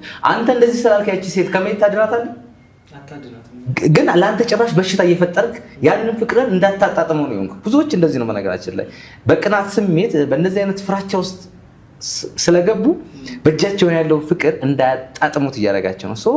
እንደዚህ አይነት ስሜት እንደዚህ አይነት ፍርሃት አስወግዱት። ጀስት ፍቅርን ኢንጆ አድርጉት። አሁን እግዚአብሔር ቃል ተከስክና ፍቅር አይቀናም፣ አይታበይም፣ በደልንም አይቆጥርም አልክ። መጽሐፍ ቅዱስ ላይ ደግሞ እግዚአብሔር መቼም ፍቅር እግዚአብሔር ነው፣ እግዚአብሔር ፍቅር ነው ይላል እና እግዚአብሔር ቃል ሲናገር ቃሉን ባላውቀውም እኔ ቀናተኛና በቀለኛ አምላክ ነኝ ይላል። እንግዲህ የተፈጠርነው በእሱ አምሳል ነው አይደል? አዎ ይላል። በነገራችን ላይ መጽሐፍ ቅዱስ እንደዚህ ዳይሬክት ብተረጉማቸው አይደለም። እኔ መጽሐፍ ቅዱስ ያን ያህል ማንበብ እንትን የለኝም፣ ግን እገልጣለሁ ይላል። ከነዚህ ከተጻፉት ትንቢቶች ውስጥ ማንም በራሱ እንትን ሊተረጉም አይችልም። ምክንያቱም አተረጓጎም እንዴት እንደምተረጉም እንዴት መተርጎም እንዳለብህ ብቻ እንደዛ የሚላል። ማንም በራሱ እንትን ሊተረጉም አይችልም። እግዚአብሔር አምላክ ለእኔም ይቀናልኝ። በነገራችን ላይ መንፈሳዊ ቅናት አለ። የመንፈሳዊ ቅናት እኮ አስፈላጊ ነው። እኔ በጣም የምታፈቅራት ልጅ ካለች እኔ ከአንተ ያነስ ብል ወይኔ እኔም እንደሱ ነው ማፍቀር ያለብኝ። ይህ ባሏን የምትንከባከብ ሴት ካየ ዋው እኔም እንደሷን መንከባከብ ያለብኝ። እኔ እግዚአብሔር መንፈሳዊ ቅናት ነው። ለምን ወደ ሰይጣን ከሄዱ ልጆቹ ሲኦል ሊገቡ ነው ማለት ነው። ገባ? ቃልና ምድር ከሚያልፍ ቃሌ ከሚያልፍ ሰማይና ምድር ቃሉ ነው። ስለዚህ የእግዚአብሔር መንፈሳዊ ቅናት ነው። የኛ ግን አሉታዊ ነው። ለምን መሰለህ? አሉታዊ ቅናት ሰላም አይሰጥህ። የት ገባች የት ሄደች? ገባ? እኔ የማፈቅራትን ልጅ ማን ነው ኃይለ ኢየሱስ ዘፋኙ ያለና ህይወት ድርሻዬን የኔን ሽልማት ከግራ ወስዶ በቀኝ ሲያቆማት እኔ የማፈቅራትን ይውልኝ ነው የምለው እንጂ ይውልኝ የኔን ፍቅር። ገባ? ታምናለህ ስታፈቅር። ይሄ ሌላውን አይደለም። ፍቅር ስታፈቅር ፕሬዘንት አሁን ነው የምንኖረው። በቃ ያንን እንጂ ሌላው ገና እንደዚህ ያ ፍቅር አይደለም። እንደው በህይወት አጋጣሚ ጓደኛ ሊኖሩ ይችላል። ድንገት ከጓደኛ ጋር ሆነ ወጣ ያለ ግንኙነት እጇን ቢይዛት ቢያቅፋት ወጥተው ምሳ ዴት ቢያደርጉ ቅናት አይፈጠርብህም ውስጥ? እኔ በነገራችን ላይ አሁን እኔ ማስበውም ነገር እኔ ሚስቴ ኢቭን ሌላ ወንድ ጋር ብትሄድ ይቅር እላታለሁ ማለት ብታድር። አዎ ምክንያቱም በትዳር ውስጥ በመጽሐፍ ቅዱስ የሰው ልጅ መፍታት የሚችለው ከዘሞተብህ ብቻ ነው። ሰው ፍጹም አይደለም። ሰው ይሳሳታል። እኔ ፍቅር ብዙ ነገር አስተምሮኛል። ባይዘው ሰው ፍጹም አይደለም። ምክንያቱም ክርስቶስ ይቅር በሉ ይቅርላችኋለሁ ነው ያለው። ይሄ ደግሞ የይቅርታ ጥግ ነው። በነገራችን ላይ አንድ ባል ሚስቱ በላው ላይ ሄዳ ይቅር ካለ፣ አንዲት ሴት ባሏ በላው ላይ ሄዱ ይቅር ካለች፣ ይሄ የይቅርታዎች ሁሉ መጨረሻ ነው። ለምን መሰለህ? መጽሐፍ ቅዱስ ላይ ሚስት በአንተ ላይ ከሄደች ፈተህ ሌላ ማግባት ትችላለህ። ትችላለህ። ነፃነት ተሰጥቷል። አንተ ግን ከዛ ከፍ ብለህ ካደረግ ይሄ የመጨረሻው ይቅርታ ጥግ። አሁን እኔ በቺቲንግ ስታፍ ላይ ከመጣን መስረቅ ወይ ደግሞ በባለትዳር ላይ ማለት ሴት ልጅ በባሏ ላይ መሄድና ወንድ ልጅ በባሏ ላይ መሄድ የተለያየ ነው። ለምሳሌ ወንድ ልጅ ተፈጥሯዊ ማንነቱ ሴት ልጅ እንዳየ በጣም የሚያፈቅራት የሚሞትላት ሴት እንኳን ብትኖር ቺት የማድረግ እንትን አለበት። አፈጣጠሩ ቆይ ልንገርህ፣ አፈጣጠሩ ተፈጥሮ እንደዛ ነው። ሴት ልጅ ግን ቺት ስታደርግ ኦልሬዲ በጣም አስባበት ማለት ላይክ ኢቭን እኮ ሴክስ ላይ ስናደርግ ቶሎ እነሱ ወደ ስሜት አይገቡም። ኒድ ታይም ገባ ጊዜ ይፈልጋሉ። እና ቺት አደረገች በማለት ከአንተ ህይወት ወጥታለች ማለት ነው። ይቺ ልጅ አስባበት ኦኬ አንተ ጋር እየተኛች እሱን እያሰበችው ኦር ደግሞ ከእሱ ጋር ቻት እያደረገች ከእሱ ጋር እየተላመደች ነበር ማለት ነው። ስለዚህ ከአንተ ህይወት የወጣችን ሴት እንዴት ነው ይቅር ብለህ የምታመጣት? መጀመሪያ እስኪ ስለ ቺቲንግ ነገር የወንድና ሴት ልጅ ሲጀመር አብዛኛው ባለትዳር ፍቅር መስሎት በስሜት የገባ በፍላጎት የገባ ቆሜ ከምቀር ብሎ የገባ የአብዛኞቻችን ፍቅር ቢፈተሽ ፍቅርን የተረዳንበት መንገድ ልክ ስላልሆነ እውነተኛ ፍቅር የለም። ለምሳሌ በሴክስ አልተጣጣምንም ብሎ የሚለያዩ ባልና ሚስቶች አሉ። ሴክስ እኮ ምንም ነው በነገራችን ላይ ሲጀመር ፍቅር ሲኖር ማለት ነው ትንሿ በቂ ነች። ገባ? ከሴክስ በላይ ያ ሰው ይበልጥባል። ይሄ ስጋዊ ፍላጎት ፍቅር ይገተዋል። ትግባባለህ፣ ትጣጣማለህ። በፍቅር ሲሆን ሁሉ ነገር ይጥማል። ገባ? ከዛ ውጭ መግባባት አቅቷቸው የተለያዩ በጣም ብዙ ሰዎች እኮ የትዳር ዋና መሰረቱ ሴክስ ነው። ዓለም ውስጥ ከሚሰጠን ደስታ፣ ምግብ ከምንበላ፣ ቤት ከሚኖረን ሁሉ በላይ ትልቁ ደስታ ሴክስ ማለት ነው ብሎ ይናገራል። ፍቅር ሴክስ ከፍቅር ይበልጣል? ፍቅር ሴክስ ከፍቅር ይበልጣል? አይበልጥም። ፍቅር መጀመሪያ። ስለዚህ የሚበልጠው ፍቅር እያለ ለስጋዊ ፍላጎት ነፍስ ከስጋ ነፍስ ይበልጣል አይደል? ፍቅር የነፍስ ነው ባይዘው። ብዙዎቻችን ግን ስጋዊ ብቻ አድርገናል። ፍቅር የነፍስ ጉዳይም ነው። ገባ? ከሴክስ የሚበልጠው ፍቅር እያለ ሴክስን አስቀድመህ ብትሄድ ከሆነ አንተ ለስጋ ያደረክ ነው። ሲጀመር በልብ ሴክስ አልተጣጣምንም ብለው የሚለያዩ ከሁለት አንዳቸው ጋር ፍቅር የለም። ሁለተኛ ደግሞ የሚያፈቅር ወንድ ሆነ የምታፈቅር ሴት ቺት አታደርግብህ መቼም። ሰይጣን አሳስቶኝ ነው የሚባል ነገር የለም። ሰይጣን ለአንተ በተሰጠው ቦታ ልክ ነው ባይዘው። ስታፈቅር ሲጀመር ለእግዚአብሔር ልብህን ከፈትክ፣ እግዚአብሔር በልብ ገባ። እግዚአብሔር ያለው ሰይጣን እሱ ጋር ምን ያደርጋል? ምክንያቱም አንተ እግዚአብሔር ነው። ስታፈቅር እግዚአብሔር ነው። ለምን መሰለህ? ፍቅር ይቅርብ ያደርጋል፣ ቸር ያደርጋል፣ ለጋሽ ያደርጋል፣ ታጋሽ ያደርጋል። መጽሐፍ ቅዱሳዊ ህይወት በቃ ይሄ መልካም ስሜቶች ብቻ መልካም ሰው ያደርጋል። መልካም ሰው ከሆንክ የእግዚአብሔር ነው። ሰይጣን አንተ ጋር የሚሰራ ቺት የሚያደርግብሽ አያፈቅርሽም። ቺት የምታደርግብህ አታፈቅርም። ስለዚህ ቺት አድርጋብህ ሄዳ አንተ ለምንድን ነው ይቅርታ የምታደርጋት? አሁን አየህ የኔም ፍቅር ነው የምልህ። ሲጀመር ፍቅር ካለባት በኔ ላይ ቺት አታደርግም። ባይዘው ፍቅር ካለባት ቺት አታደርግም። ምክንያቱም ይኸውልህ ፍቅር ማለት ይሄ ፍላጎት ግድል ታደርግና አንዲት ሴት ነች የምትታይ። ብዙ ሰዎች ልታይ ትችላለህ። ባይዘው ስታፈቅር ብዙ ሰዎችን ነው ማየው እንጂ ብዙ ሴቶችን አላይ። ስታፈቅር ብዙ ሰዎችን ታያለች እንጂ ብዙ ወንዶችን አታይም። በቃ አይታያትም እንዴ ሌሎች። ምክንያቱም በዛ ሰው ላይ ቢዚ ናታ እንዴ። አንተው በጣም ቢዚ ስትሆን ለሌላው እንትን ይለማል። በቃ እሱን በመውደድ ያንን ሰው በማፍቀር ቢዚ ነህ። ሲጀመር ለማየትም ጊዜ የለም። ገባ አንድ ለአንድ ሁኑ እኮ የተባለው ለዛ ማለት ማስተሳሰሪያ ፍቅር ነው። ፍቅር ሲሆን ሰላማዊ ህይወት አለ። አሁን ጭቅጭቅ ያለው ትዳር አለ፣ ጭቅጭቅ ያለው የፍቅር ግንኙነት አለ እንዴ። ፍቅር ጭቅጭቅ የለውም፣ ሰላም ነው። ግን ይሄ የሚሆነው ከሁለቱም ከሆነ ለምሳሌ ብዙዎች አሁን እንዳልኩ በፍላጎት የመጡ አለ። አንዱ እንትን ሲሆን እሱ ሲኦል ነው የሚሆንብህ። ሰውነት ትደክማለህ። ባይዘው አንዳንዴ ስጋዊ ፍላጎት ያይልብና ድክም ይላል፣ ሲበቃ ብቅት ይላል። ግን ሁለቱም በፍቅር የተጣመሩ ነፍሶች ከሆኑ 50-50 ነው። አንዱ 70 አንዱ 30 ከሆነ ግን ችግር አለ ማለት ነው። ፍቅር ውስጥ 50-50 ነው። አይጎዳትም፣ አትጎዳውም፣ አይበድላትም፣ አትበድለው፣ ቺት አታደርግባትም፣ ቺት አታደርግበትም። ስለሱ ነች፣ ስለሷ ነው። ይሲ አብዛኞቻችን ፍቅር የመሰለን ግን ፍቅር ያልሆነ የውሸት ፍቅር የሚባል ነገር እንጃ በስሜት ነው የምናድረው። አብዛኛው የፍቅር ታሪክ እኮ በጣም ብዙ ጊዜ ዋጋ የሚከፍለው በአንድ ወገን ወይ እሷ ትከፍላለች ወይ እሱ ይከፍላል። እና በጥቂቱ ናቸው እንደዚህ ሁለቱም ተዋደው ተፋቅረው አብረው የሚኖሩ እና ለዛም ነው የትዳር ፍቺዎች ላይ በጣም ብዙ ምክንያቶች ይነሳሉ። አሁን እንደነገርኩህ የመጀመሪያው አዲስ አበባ ላይ በተጠና ጥናት አብዛኛው የትዳር አማካሪዎች አሳዩ በጣም ብዙ ትዳሮች የሚፈቱት በግብረ ስጋ ግንኙነት አለመጣጣም ነው። እና ይህ ነገር ከአንተ ፍቅር ጋር ፍቅር እኮ ከእምነት ይበልጣል አይደል? እምነት፣ ተስፋ፣ ፍቅር እነዚህ ሶስቱ ጸንተው ይኖራሉ። ከነዚህ ግን የሚበልጠው ፍቅር ነው። እምነት ደግሞ የሰው ልጅ መዳኛ ነው። ዩሲ እምነት እኮ ተራራን እስከ መንቀል ድረስ ፓወር አለው። ፍቅር ደግሞ ከእምነት ከበለጠ ምን ያህል ፓወር እንደሚኖር አስቡ። ዩሲ ሴክስ ምናምን ትርኪ ምርኪ ምናምን ተወውና እንዴ እምነት ተራራ ከነቀለ ፍቅር ደግሞ ምን ሊያደርግ እንደሚችል አስቡ። ይህን ሁሉ የፍቅር ታሪክ የምታስወራ ሴት ስሟንም አልነገርከንም።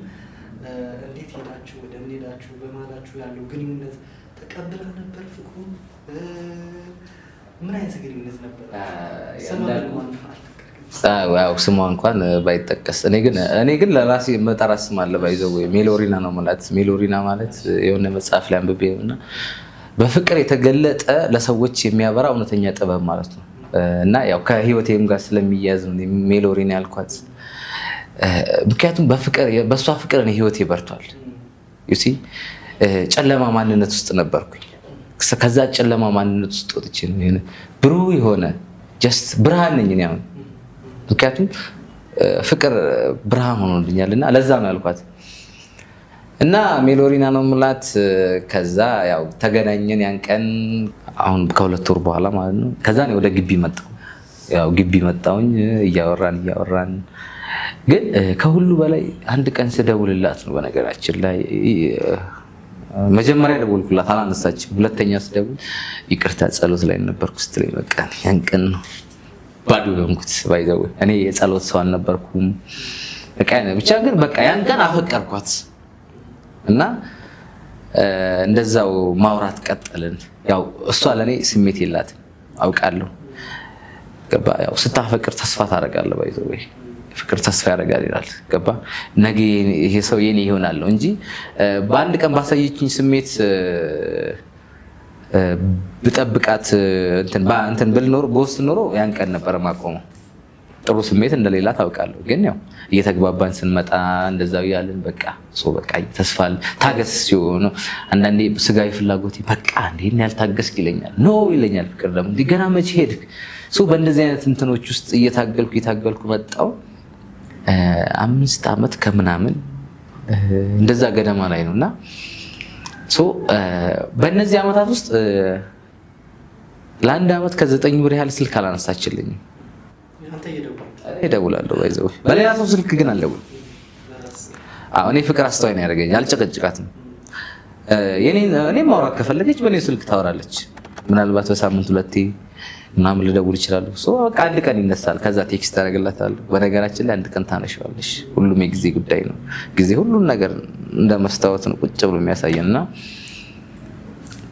ከ4 ወርም ከ8 ወርም ከ9 ወር እነዚህ ተደምረው ነው ባይዘው የሆነ ጊዜ በቃ ከዛ እንትን ማለት የሆነ ጊዜ እንትን ለ4 ወር ካወራን ከዛ የሆነ ቀን አታነሳም።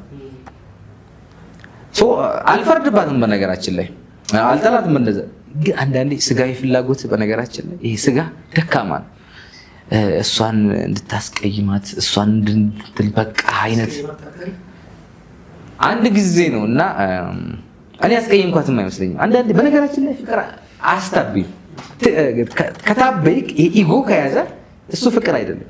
እኔ ይዞኝ ነበር የሆነ ጊዜ ፍቅር ያንን ነገር ያንኛውን ሊያሸንፈው ይገባል እና ላኩላት።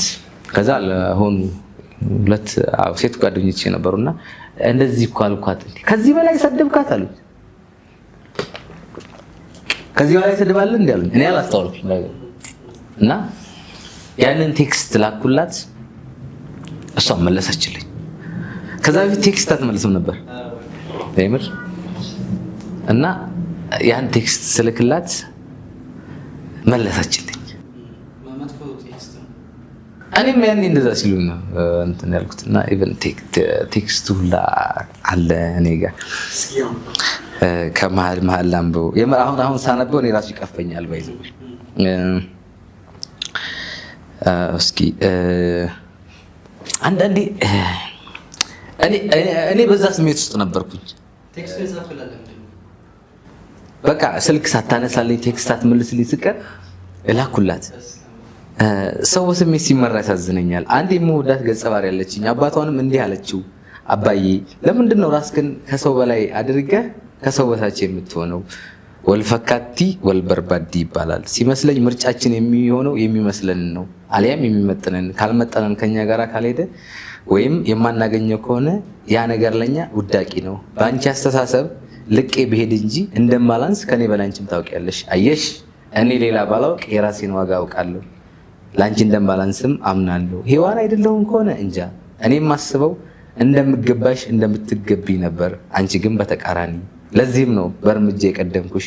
እምቢ ስላልኩት ነው ብለሽ እንዲህ የሚለው ብለሽ ካሰብሽ ተሳስተሻል። አካሄድሽን አሳምሪ፣ ወደ ገደል ነው የሚመራሽ። ታውቂያለሽ እንዴት እንደምሳሳልሽ። እኔ እኮ አንቺን ማፍቀሬን ብቻ ሳይሆን ማፍቀር የራስ ወደዋለሁ። የትኛዋንም ሴት እኮ እባክህ አምላክ የመጨረሻ ሔዋን ያደርጋት ብዬ አልጠየቅኩም።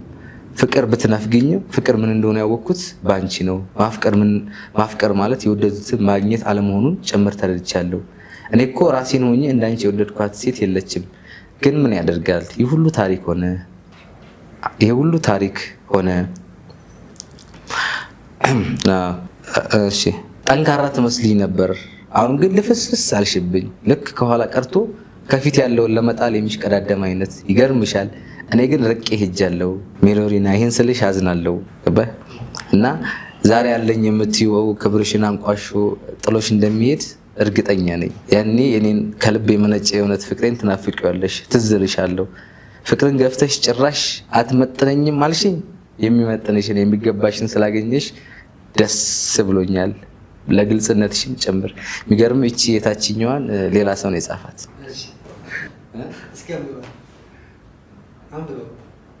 ይሄን ስልሽ ያዝናለሁ። አሁን የኔ የምትዩ ወንድ ያፈቀርሽው የነገ ያልሽው ወንድ ክብርሽን ረግጦ ንቆሽ አንቋሾሽ ካልሄደ ከምላሴ ፀጉር ይነቀል። ያኔ ከልብ የመነጨ የእውነት ፍቅሬን ትናፍቂዋለሽ፣ ትዝ እልሻለሁ። ፍቅርን ገፍተሽ ጭራሽ አትመጥንም አልሽኝ። የሚመጥንሽንና የሚገባሽን ስላገኘሽ ደስ ብሎኛል፣ ለግልጽነትሽም ጨምር። እኔ አይደለም ይሄን የጻፍኩት፣ ይሄ ከታች ያለውም ማለት ነው። አይ አሁን ያነበብኩትን እኮ ነው። እና በዚህ ልክ ታየ ትቢት አለው እዚህ ውስጥ ገባ። በዛን ሰዓት ላይ ኢጎይ ነበር ይሄን እንትን የጻፈው። በጊዜ ሂደት ነው። እኔ ፍቅር በጣም ፈትኖኛል፣ ህይወት አልፈተነችኝም። ገባ። ይሄ የሆነ ሰውነት እሷ እንዲጠላ ከሷ እንትን እንዲፈልገው ነበር። ይሄ በዛ ስሜት የተጻፈ ነው። በዛ ስሜት ውስጥ ሆኜ ማለት በጊዜ ሂደት ነው ይሄንን ጥላቻውን እያሸነፍኩ የአባቴ ለዛ ነው በነገራችን ፍቅር ሲገባኝ ነው አባቴን ይቅር ማለት የጀመርኩት። ሌላ ጊዜ ቴክስት አትመልስልም እና መጥፎ ነገር ስትላት ቴክስት ትመልሳለች። ብዙ ጊዜ ሴቶች እንደዚህ አይነት ነገር አላቸው ማለት ይሄ ባድ ቦይ መጥፎ ወንድ ጥሩ ቴክስት የማይመልስ ሌት ሆኖ የሚመልስላቸው የሚያስቀያቸውን አይነት ወንድ በጣም ኢምፕረስ ይሆናሉ። እና እንዴት ምን ትላለህ? አዎ ይሄንን ሰሞኑን እያነበብኩ ነበር በዚህ ጉዳይ ላይ እና ሰዎች ለምን ይመስላል ኔጌቲቭ ነገር ይወዳሉ። አሁን ከሚያፈቅራት ከሚንከባከባት ይልቅ የሚረግጣትን የሚገፋትን የሚሰድባትን። በነገራችን ላይ እኔም ድሮ ተጠቅሜበት ነበር። የሆነች ልጅ አፍቅሬ እኔ ተረጋጋ አድርጌ የሰደብኳት ሙልጭ አድርጌ ከኔ አልፌ ጓደኛዬ ጭምር ማለት ነው። እና ከተወሰነ ጊዜ በኋላ ያችን ልጅ አገኘሁ፣ መደወል ጀመረች። ከዛ በፊት ግን እኮ በቃ እህት በቃ እያለቀስኩ ለምናት በቃ እባክሽን እንደዚህ ብላት ምን ብላት አልሰማችኝም ነበር። ገባ። ስሰድባት አገኘኋት። ገባ። ይሄም የት ተጠቅሜበታለሁ። ስታፈቅር ግን ለምን እንዴት ነው የምትሰድበው? ገባ። እንዴት ነው የማይሆን ኔጌቲቭ ነገር የምትናገረው? ዩሲ ሶ አብዛኛው ባድ ቦይ የሚወደድበት ምክንያት ይሄ ያው አስተዳደጋችን ላይ ነው። ምክንያቱም እንዳልኩ በቤተሰብ ውስጥ ይሄ መገፋት፣ መናቅ፣ ብዙ ነገር እየደረሰበት ያደገ ሰው በኋላ ላይ ስለ ፍቅር አንተ ከዛ በተቃራኒ ሆነ ብትመጣበት፣ ለምሳሌ መልካም ስሜት የምትረዳት ጥሩ በቃ ይሄ መልካም ሰው ሆነ ብትሄድ አይሰማ። አብዛኞቻችን አየህ በልህ እኮ ነው የምናፈቅረው። ብዙዎች በጣም ጠላውን ሰው ነው ያፈቀርኩት አለች። ጥላቻው አየህ ይሄ በጥላቻ ስሜት ውስጥ አፈቀረችው። እሺ ያ ጥላቻ ከውስጧ ሲፋቅ ደግሞ እቺ ሴት በጊዜ ሂደት ፍቅሯ ይጠፋል። እሺ እና ይሄ የልጅነት ምንድን ነው ትራውማ የሚባል ነገር አለ። ጠባሳ የልጅነት ጠባሳ አለበት። አክቹሊ ሴቶች ብቻ አይደሉም ወንዶችም እንደዚህ አይነት ሴቶች ነው በጣም ከሚገርመኝ ነገር ውስጥ እኔ ለዛችኛው አለቅሳለሁ፣ ያችኛው ለኔ ታለቅሳለች። የማን የሆነ ገረመው ዘፈን አለ በእንዳሻሽ እኔም የሌላ ሰው ፍቅር ገፍቻ እኔም ዛልጊ ወይስ ምን እላለሁ በእንዳሻሽ እኔም የሌላ ሰው ፍቅር ገፍቻ የምታፈቅረኝን ማፍቀር አቅቶኝ ለማትፈልገኝ ልጅ ሳብዱላት ይሁን። አሁን ይሄ በጤና ነው። በተለይ ሴቶች የሚያፈቅራችሁንና የሚፈልጋችሁን ወንድ ለዩ። ከሚፈልግሽ በላይ የሚያፈቅርሽን ወንድ አክቢ። ለምን መሰለህ? ለሴት ልጅ የሚያፈቅራት ወንድ ብታገባ ነው። ምክንያቱም ወንድ መሪ ነው፣ በሷ ስር ነው። ከእናት አባት ከወንድሟ ከጎረቤቷ ከሁሉ ጥላ ባሏ ጋር ነው የምትሄደው። ባሏ መሸሸጊያ ነው። ያ መሸሸጊያዋ ደግሞ ሊያፈቅራት ይገባል። ሲያፈቅራት ነው የሚገባትን ክብር የሚሰጣት። በነገራችን ላይ የምታፈቅር ሴት የሚገባህን ክብር ሰጣለች። የሚገባህን ክብር ካልሰጠች ከአንድ አልፎ ቤተሰብን ለመሰለ እኔ አሁን የሚስቴን ቤተሰቦች በጣም ነው የማከብራቸው። ምክንያቱም እኔ በጣም ያችን መሳሳላት የምንከፈከፍላት ልጅ ነው ወልደው ሰጡኝ። እሷ ማለት እነሱ ናቸው። ዩሲ አሁን አብዛኛው እንትኖች አንዳንድ ቤተሰብ ችግር አለበት። በተለይ በእንደዚህ አሁን ትዳር ውስጥ ገብተው እንደዚህ የሚፈተፍቱ ቤተሰቦች አሉ። አሁን ልጁን እኮ አንተ ካልፈታ እሷን ካልፈታ አንተ ልጅ አይደለችም።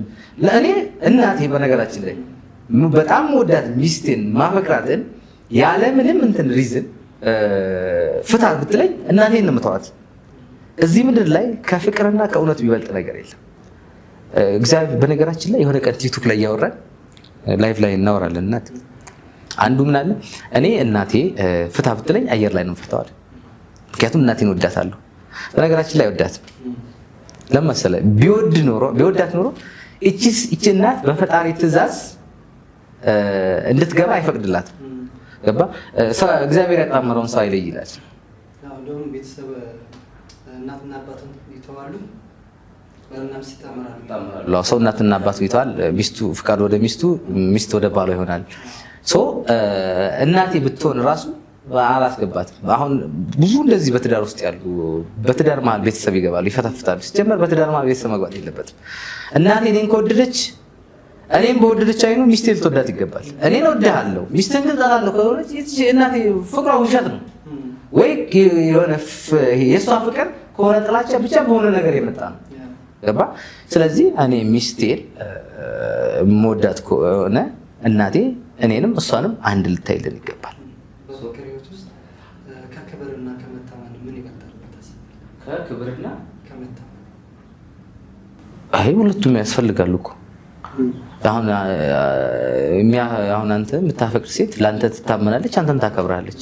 አፈቅርሃለሁ በሚል ተልካሻ ምክንያት ማትታመንልህ ማታከብር ከሆነ ሲጀመር አቺ ሴት አታፈቅርም። ለምን መሰለህ? ዳይመንድ የምታገኘውና ወርቅ የምታገኘው እኩል ታስቀምጠዋለህ። ዳይመንዱን ልዩ ቦታ አንተ ፍቅር ለምን መሰለህ? እንደውም እዚህ ጋር እንዳስታወስከኝ ክርስቶስ ምን ያህል እንደወደደን ስላልገባን እኮ ነው ያን ዋጋውን በነገራችን ላይ ያልገባን። እኔ ሳፈቅር ነው። ስታፈቅር የሆነ ነገር ዋጋው ይገባል። ዋጋው ሲገባ ደግሞ የሚገባውን ክብር ትሰጠዋል። ፍቅር ዋጋውን እንድታውቅ ያደርጋል።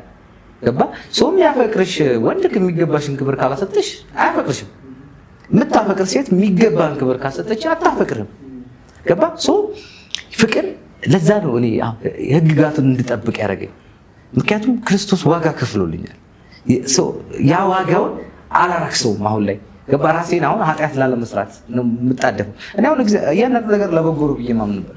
ከዛ በፊት እኔ በፍቅር ምክንያት በዝሙት ውስጥ የነበርኩ ሰው ነበር። ይችን ሴት ሳፈቅር ግን ከዛ በኋላ ብዙ ዓመት ሆነኝ እንደዚህ አይነት ነገር አቁሜያለሁ። ያው እንዴት ነው አንድ ሰው ፍቅር ካለው ክብርም መታመን ነው። ወይ ክብር ወይ መታመን ከጎደለው ፍቅር የለም ማለት ነው። ስለዚህ ፍቅር ይገርማል። አንተን እንደዚህ አይነት ፍቅር ውስጥ የከተተች ልጅ እንዴት ሆናችሁ? መጨረሻው ምን ነበር? በመጨረሻ ጊዜ የት ነበር ያገኘሃት? ምን አይደል ስትለያዩ አሁን አብራችሁ አላችሁ ስላፈቀርክ? አይ አሁን አንዳንዴ አፍቅረን ስልኩን ብላክ ሊስት ውስጥ ብሎክ ዲሌት ጥፍት እስቲል እኔ መስሏ ስልክ ይወስዳል። ወደ 500 ምናምን ፎቶዎች አሉ። የምሬንም ነገር ቴክስቶቹ አሉ። የሆነ ቀን ስልክ ሲጠፋ እንደማጣፋቸው አውቃለሁ። ገባ? እንጂ አሁን ለሱ ለመርሳት ብለው ስልኩን ሁሉ ድርግም ያደርጉና መጀመሪያ ማይንድ ላይ ነው መሰራት ያለበት። እኔ አሁን ብዙዎች ያማከሩኛል የሆነችን ሴት ለመርሳት የሆነች ሴት ህይወት ውስጥ ይገባል። ዩሲ ከዛ መጀመሪያ እሱ ሄዶ ለጊዜያዊ ህመም ሆኖ ዘላቂ ህመም ውስጥ ይገባል። እዛው መጨረስ አለበት። እዛው አእምሮ ላይ መስራት አለበት። ገባ? እና እስቲልናው ቴሌግራም ላይ ብሎክ አድርጋኛለች። ብሎክ ነኝ እና በጣም ይገርመኛል። አሁን ምንም አንተን አይደንቀኝም። ባይዘው የሆነ ሰው ስለ ፍቅር ቢገፋ ምንም አይደንቀኝም። ምክንያቱም ክርስቶስ ወዶኝ አፍቅሮኝ ሊያድነኝ መጥቶ ተሰቅሏል፣ ተቸንክሯል፣ ገለውታል። ስለዚህ ምንም አይደንቀኝም እቺ ሴት እኔ ብሎክ ብታደርገኝ። ገባ? ስለዚህ ስቲል ብሎክ አድርጋኛለች እና ያው እኔ አልደውልላትም። የሆነ ቀን እንዱ ጓደኞቼ መጥተውና እንያት ብለውን ድንገት ሄድን እዚህ አያት እና ሄጄ ደወልኩላት። ዝም ብለን እንደዚህ ሄደን ነው ከዛ ያው ልናያት ነው እንጂ አሁን እሷን ስጠብቅ እሷን ስመኝ ሲጀመር ለዚህ እንትን ውስጥ የለውም። ገባህ? የሆነ ጊዜ ላይ ማፈቅራት ልጅ ነች፣ መልካም ስሜት የምመኝላት፣ በእሷ ምክንያት እግዚአብሔርን ያገኘውኝ፣ ህይወቴ የተለወጠ፣ ፍቅር እንዲገባኝ ያደረገች ሴት ናትና እስቲ ለእሷ መልካም ስሜት ነው ያለኝ። በቃ የተሻለ ህይወት እንዲገጥማት በቃ በምችለው ሁሉ ባግዛት። ገባህ? ያንን ሁሉ በኔ ባስብም እሷ ግን አትፈቅድልኝም፣ አይደንቀኝም። ስለዚህ ብዙ ጊዜ የሆነን ሰው ለመርሳት ብለን የሆነ ሰው ህይወት ውስጥ እንገባለን። ስልክ ምናምን ጥፍት ዲሌት ያ አይሰራም። ማይንድ ላይ መስራት አለብህ። ቁጭ ብለህ ከራስ ጋራ መፍታት እዚህ ጋር ያለብህን ነገር ሳትፈታ የሆነ ነገር እዛ ውስጥ ይዘህ ከገባ ታበላሸዋለህ። እኛው ጭራሽ እንትን ከድጦ ደማጡ ነው የሚሆንብህ። አጭር የሆነ ልጅ ቲክቶክ ላይ እያወራኝ የእሱ ደግሞ በጣም የሚገርም ነው፣ ከዚሁ ጋር የሚያያዝ ነው እና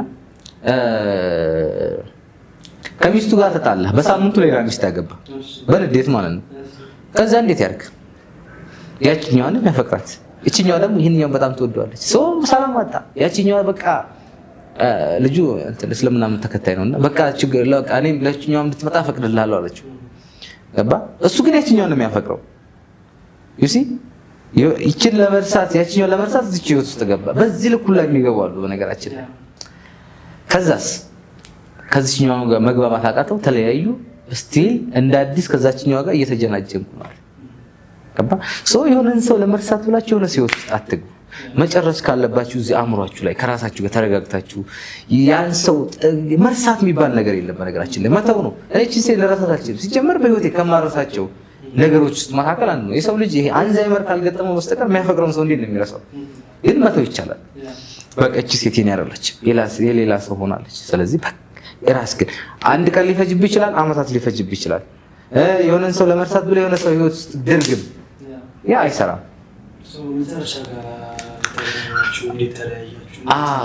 እንግዲህ ያገኘኋት ገባ ገለምሶ ተገናኘን። እኔም ወደ ዩኒቨርሲቲ መጣሁ። ከዛም በኋላ ለሶስተኛ ጊዜ እኔ እዚህ አዲስ አበባ መጣ አገኘኋትና አቤት ያንቀልስ ተኝታ ነበረ። ከጓደኛዋ ጋር የመጣችው አብሯት የሚማር ጓደኛዋ ነበረና እዚህ አዲስ አበባ ያው እሷ ዩኒቨርሲቲ ነበር እንትን እሷ ሌላ ፍራሽ ላይ ነው። አንድ ቤት ውስጥ ያደርነው እና አቤት ውስጥ አንተ ግን ፍቅር እንደዚህ ደስ ይላል እንዴ? የምር ለካ ግን ህይወት ጣዕም ያላት በፍቅር ነው። ነገራችን ላይ ጨው የሌለው ወጥ የፈለገ ብትሰራው የፈለገ ብታቁላለው አይጣፍጥም፣ ጣዕም የለውም። ፍቅር ማለት ለህይወት ጣዕም ያለው ሰላም። በቃ ያቺን ቀን እኔ ሳሳላታለሁ ታውቃለህ። እኔ በህይወቴ በነገራችን ላይ እስቲ አፈቅርሻለሁ ብያት አላውቅም። ትዝም አላለኝም። ያን ቀን ነው ትዝ ያለኝ። እየጻፍኩ ነበር ስክሪፕት በነገራችን ላይ እና እያፈቀርኳት 4 ዓመት ሙሉ ያፈቅርሻለሁ ብያት አላውቅም። በቃ ከዛ አውጥቶኛል፣ ከቃላት አውጥቶኛል። እንደውም ይሄ ያን ዝምታዬን ጽፌው ነበር፣ ልኬላት ነበር። ፍቅርሽ መራኝ ወደ እውነት ከፍታ፣ አንቺን ግን አጣሁሽ ታዲያ ከዛ ቦታ ግና ከዛ ቦታ ቃላት ትርጉም አጡ፣ እነሱም እንደኔ ዝምታ መረጡ። በዝምታ ብቻ ወደ ውስጥ ልቄ እንዳላጣሽ ሰጋው ከቃላት ርቄ። መስማት ትፈልጋለች፣ ሴት ልጅ ነች። እኔ ደግሞ ፍቅር የሆነ ዝምታ ውስጥ ከተተኝ ስጋት ገባኝ። ዩሲ በቃ ስለ ህይወት ነው ማውራት፣ ስለ ፍቅር ነው ማውራት። በቃ ከሆነ አንድ ቀን እንደሚሆን ነው የምነግራት እንጂ ይሄ አፈቅርሻለሁ እኮ እባክሽ እንደዚህ ይሄ እንደዚህ እኔ ለመምጫ ውስጥ ገብቼ አላውቅም። ለምን መሰለህ? ያላንቺ ህይወቴ ባዶ ነው፣ እኔ ያላንቺ ናጥቼ እንደዚህ ስሜት ነው። ብዙ ሰዎች በዛ ስሜት እኮ ራሳቸውን ያጠፋሉ፣ ያፈቀሩትን ሰው ይገድላሉ። በነገራችን ላይ እውነተኛ ፍቅር መልካም ስሜት ነው። ፍቅር አሁን ለምሳሌ ሁሉም ነገር ኔጌቲቭ አለው፣ ማጣት ማግኘት። የፍቅር ተቃራኒ ጥላቻ አይደለም። ጥላቻ ራሱን የቻለ ነው። ፍቅር ምንም አይነት ኔጌቲቭ ነገር የለውም። ምንም በቃ ፖዚቲቭ ልሲ ንጹህ ነው። ይሄው ንጹህ ነው። ለህይወት ያስፈልገኛል እጠጣዋለሁ። ፍቅር በዛው ልክ ነው።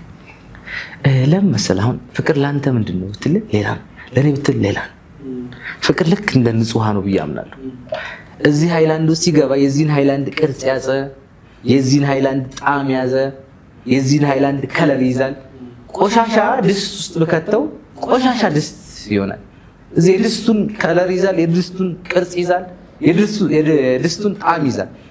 ስለዛ ሰው ፍቅር ማለት ቆሻሻ ነው ማለት ነው። የሆነ ንጹህ ባልዲ ውስጥ ብከተው ያን ሰው ነው የሚመስለው። አንተ ውስጥ ሲገባ አንተ ነው የሚመስለው። ፍቅር ንጹህ ልብ ይፈልጋል። ባይዘው ፍቅር ፍሬ ማፍራት አለበት። ፍሬ ሲያፈራ ደግሞ ይሄ ከመልካም ስሜቶች በሙሉ ነገሮችን ተቋቁመህ እንድታልፍ አስተዋይ ያደርግሃል፣ ብለህ ያደርግሃል። ፈጣሪን እንድታስብ፣ ፈጣሪን እንድታይ፣ ለዛ ሰው በቃ መድከም ነው ፍቅር። በዚሁ መድከም ለምታፈቅረው እንጂ በምታፈቅርህ ያለው በሚል ሳይንስ መበደል ያን አይደለም። ስለዚህ ልባችን ንጹህ ስላልሆነ ነው። ሲጀመር ማለት ነው አብዛኛው ኢትዮጵያዊ ፍቅር ከልቡ የለም፣ በረሃውን እዛ እኮ ነው። ጦርነት ለምን ነው? እኔ ለምሳሌ እኔ እናንተ አሁን የክርስቶስ ነን፣ በእስልምናውን ብትሄድ ፈጣሪያቸውን ነው የሚያመልኩት። አየህ አንድ ፈጣሪ አለ። ፈጣሪ ደግሞ ሁሉ የትኛውም ሃይማኖት መልካም ስሜትን ነው መልካም ነገር ነው የሚያስተምረው። ወንድምን አትጉዳ፣ ወንድምን አትበድል አይነት ነገር ነው። እኛስ እርስ በርስ እንገዳደላለን። አይ ፍቅር የለም። በቃ እኔ የኢትዮጵያን ሕዝብ ነገራችን ላይ በአንድ ቀን እኛ መቀየር ነው እንችላለን። በአንድ ቀን በሰከንድ ፍቅር መሆን ነው የሚጠበቅብን። ልባችን ለፍቅር መክፈት ነው። ከዛም በኋላ ይሄ ዘረኝነት፣ ክፋት፣ ተንኮል፣ ጦርነት እኛ እኮ ኢትዮጵያዊ ነን። ከፍ ሲልም አማኞች ነን። ኢትዮጵያ ውስጥ እኮ ፍቅር ጠፍቷል።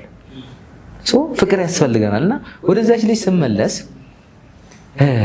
እና ያን ቀን በቃ በህይወቴ እንጃ እናት ሆንኩኝ። እናት መሆን ሰቀቀን ነው አልኩ። አዎ ለካ እናት መሆን ሰቀቀን ነው። ገባ ልጅ እንደዚህ ሆነብኝ። ይዝን ተኝታን እንደዚህ ብልንልና አያታለሁ።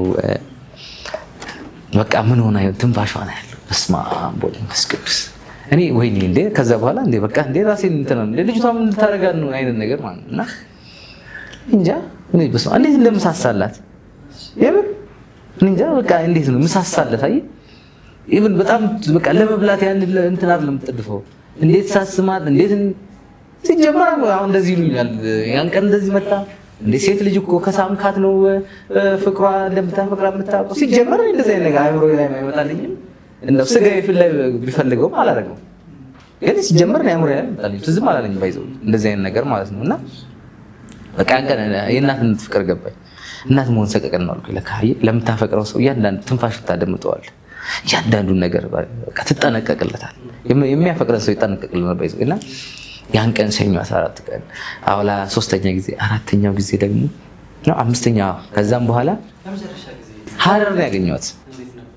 ሀረር በቃ ከ2 ዓመት በኋላ በጣም ናፍቃኝ እንጃ ተርቤ በቃ ፍቅሯን በጣም ተርቤ ነው የሄድኩትና ገና ሳያት ህፃን እንኳን ህፃን ሰው ህፃን ይሆናል። እንዴት ነው ህፃናቶች እኮ አያወሩም ማለት ሁሉ ነገር በእንባ ነው። ህፃን አደረገኝ በቃ ገና ሳያት ማለት ነው። እንባዬ እንዴ አይኔ በዚህ ልክ ቀዳዳለሁ ማለት ነው። በቃ እንደዚህ እላታለሁ በቃ ፍቅሬ እንደዚህ እላታለሁ በቃ እነግራታለሁ መጨረሻ ብዬ ነበር የሄድኩትና ግን በቃ ቋንቋዬ በሙሉ እንባ ሆነብኝ። እና እንደ ጅል እንዳታይኝ ነው ማለት እንደው ስህተት አዎ አጠገቧ ሆኜ በስማ ኧረ ዝም በል በቃ ትላለች ካፌ ውስጥ በዚህም ባይ ዱብ ዱብ ዱብ። እኔ በህይወቴ እንደዛ ልቄሽ አላውቅም። በነገራችን ላይ የፍቅር እንባ ግን ያነጻል። ገባ ፍቅር ያነጻ እውቀት ያስተብያል፣ ፍቅር ግን ያነጻል ይላል መጽሐፍ ቅዱስ። በፍቅር ውስጥ ፍቅር ሊያነጻ ይገባ። እንባ ያነጻል በነገራችን ላይ ገባ። ሰው ሳፈቅር ከቃላት ይልቃል ሁሉ ነገር ዝምታ ይሆንብና ውስጥህስ እንባዎች እላታለሁ ፊደል አላቸው፣ ፊደል ናቸው፣ ቋንቋ ናቸው። ይሄ ስሜት አይገባሽም። አሁን ላይ አንቺ ለኔ መልካም ስሜት ፍቅር ስሜት ስለሌለሽ እንደ ጅል እንደ ሞኝ ነው የምትቆጠኝ። እባክሽን ስህተት አትፈጽሚ። እና እኔ ሞኝም ጅልም ሆኜ ህፃን ሆኜም አይደለም።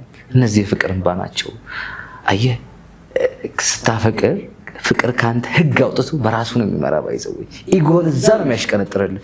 ወንድ ነኝ ኮራ ልል ይገባል ልል እችል ነበር ባል ሰውነቴ እኮ አሸናፊ ኮራ በል እንጂ ብታፈቅራት ምናምን አይሰራም። ፍቅር ውስጥ ፍቅር ካንተ ኢጎ እንደዚህ ማለት ነው። እንደዚህ ኢጎን እዛ አስፈንጥሮ በራስ ላይ ይመራል እንጂ አሁን እሷ ሴት ፊት ማልቀስ ፈልጌ ነው እንዴ? ሰው ፊት ማልቀስ ፈልጌ ነው? ካፌ ውስጥ እኮ እንደዛ ሰው ሞልቶታል እኮ። እሷ እንደዚህ ሰውን ምናምን አየች፣ በቃ ተጨነቀች። እኔ ሰውን ሲዘመር ትዝም አላለኝ። አየህ ክብር አሁን ክብሬ ምናምን እንዴ ክርስቶስ እኮ ላፈቀረ ሰው ዝቅ ባል እኮ ላፈቀረ ሰው አምላክነቱን ትቶ እኮ ሰው የሆነ ገባ።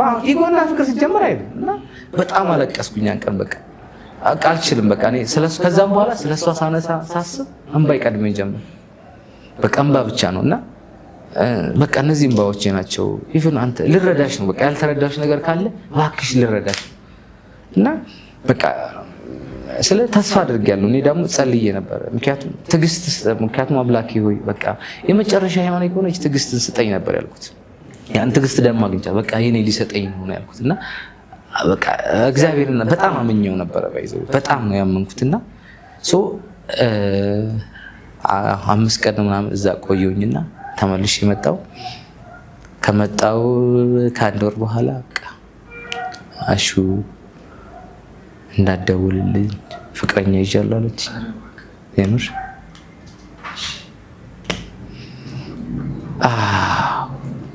ከዛ ባይዞ ምንም አልተሰማኝም። ለምን መሰለህ በቃ ጊዜ እንዳደረገኝ ያርገ ራሴን ለፍቅር አሳልፌ ነው የሰጠሁት እንጂ በራሴ ላቆም ብዬ ስቃይ ውስጥ ስልኳን ማጥፋት መደላለት ያን አላደረግም። በቃ ጊዜ እንዳደረገ ያርገኝ። እስከዛ ግን እኔ ራሴን ሆኜ ነው ግን የሄድኩት እንጂ ስለሷ በሷ ምንም አላጣሁም። ባይዘው ብዙ ነገር አትርፌያለሁ። ገባ እና በጣም በቃ ግን ፈትኖኛል ስጋዬ ማለት ነው። ለምሳሌ አንዳንዴ ይሄ ሰውነት ብቻውን በቂ አይደለም፣ ፍቅር ያስፈልገዋል። እኛ ብዙዎቻችን በሰውነት ብቻ ህግጋቶችን ብዙ ነገሮቻችን በሰውነታችን የተመሰረቱ ነበርና ፍቅር ሲመጣ ደግሞ እነዛን ነገሮች አውጥቶ ይጥላቸዋል። እንደውም የሆነች ስንኛለችኝ ፍቅርሽ የሰጠኝ እውነት ከሰውነቴ ገዝፎ እየተፈታተነኝ በኖርኩት እውነት ልክ ያልኖርኩ እስኪመስለኝ የዘመናት የዘመኔ እውነት በፍቅርሽ ተናደ፣ እውነት ያልኩት ውሸት እየሆነ ሄደ። ከዛ በፊት እኔ አሸናፊ ልክ ነው እውነት ነው ብሎ ያልኩት ብዙ ነገሮች ነበሩና ፍቅር ግን ሲመጣ አፈራረሳቸው። ትዕግስት ጫፍ እስከዚህ ልክ ነው ብዬ ነበር። ኖ የሰው ልጅ እንትኑ ማድረግ ያለበት እስከዚህ ነው። ኖ አየህ ተስፋ ሰጠኝ። ይሄ እንዴ ነው ሰውነት ሊሚት አለ፣ ፍቅር ግን ከሰውነት ከፍ ያለ ነው፣ ከስጋ ከፍ ያለ ነው እና ያ ነገር በጣም ፈትኖኝ አሸንፌዋለሁ። መልካም ስሜት ነው የምሰማው እስቲ ለዚህ ስሜት ማለት ነው። ቃጥላ ማርያም ነው እያለው ነው የመጽሐፍ ቅዱስ ጥቅስ ላኩላት። ከዛ ቤት ቴክስት አልመለሰችልኝም እንጂ በቃ ስልክ ድንገት ነው ያቆመችው። ግን ከዛ ከቆመች ከሳምንት በፊት በቃ ፍቅረኛ አለሽ አልኳት። ከዛ በፊት በጓደኛው ነው አላት ያለችኝ። ያው ከኔ ለመራቅ ስለሆነ ያው እንዴት ነው ሴቶች በነገራችን መጀመሪያ ካልፈለጉ ፍቅረኛ አለኝ ነው የሚሉ። እኔ የላትም ነበርና የለኝም አለችኝ። ከዛ በፊት ከሆነ የሆነ ቀን ደግሞ በቃ እኔ ብወድህ በቃ የኔ በቃ ብንሆን ደስ ይለኛል አይነት ነገር ብላኝ ነበርና ፍቅረኛ አለሽ አልኳት። የለኝም በቃ አስቢበት ከራስሽ ጋር እንትን አልኳት። ከእንትን በኋላ ስልኬን አቆመች ማንሳት። ቃጥላ ማርያም ጸበል ነበርኩኝ እና ሌሊት ወደ 3 ሰዓት ላይ ቴክስት እንትን መጽሐፍ ቅዱስ ቃል ላኩላት እና ቴክስት መልሳለኝ አታውቅም። ያን ቀን መለሰችልኝ። አሹ ሁለተኛ እንዳትደውልልኝ ፍቅረኛ ይዣለሁ ስትለኝ መጽሐፍ ቅዱስን እያነበብኩ ምንም አልሰማኝም። ባይዘው ብቻ ግን የሆነ ነገር ከውስጤ እንደዚህ የሆነ ብሎ ሲሄድ ፊል አድርጌያለሁ ያንን እና ሌሊት ላይ ነው ብንን አልኩኝ። ለካ ማታ ቴክስቱን ያንዳንድ መጽሐፍ ቅዱስ ላይ ነው ትኩረት ያደረገው። አስበው እንግዲህ 5 ዓመት በተስፋ የጠበቅከው ይሆናል ያልከው ጠዋት ማታ ቤተክርስቲያን ሄደህ የጸለይከው ነገር ሳይሆን ሲቀር ምንም አልተሰማኝም። ምክንያቱም ለእምነቱ ተገዝቶ አጥብቆ ለያዘው ከሚሄደው በላይ የሚመጣው መልካም ነው ብዬ ስለማምን ማለት ነው። ወይ ለዚህ ሴት አልገባት ይሆናል ወይ ደግሞ አትገባኝ ይሆናል። በነገራችን ላይ የኔ ስላልሆነች ዋጋውን አልቀንሰውም። ገባ በቃ ምናልባት ለሷ ማልመጥን ሰው ሆኜም ሊሆን ይችላል። በቃ ሁላችሁም እንደ እምነታችሁ ነው እንላችሁ የተባለው። ስለዚህ ለኔም ለእምነት የምትበቃ ሴት ትመጣለች። ስለዚህ እሷ እምነት ይሄ ነው። ለዛ ነው ቅድም በቃ እምነትህ ከኔ በላይ አሸንፎ አንተ ወሰድካት ያልኩት ማለት እና ስለዚህች መልካም ስሜት ነበረኝ እና ከዛ ከቃጥላ ከወጣው በኋላ ነው በቃ ቴክስት የህይወቴን ያው ለሷ የመጨረሻ ቴክስት እስኪላም እና በቃ ያ የኔን ይገልጸኛል። በህይወቴ ምን ያገኘኋቸው ነገሮች በሙሉ ይገልጽልኛል።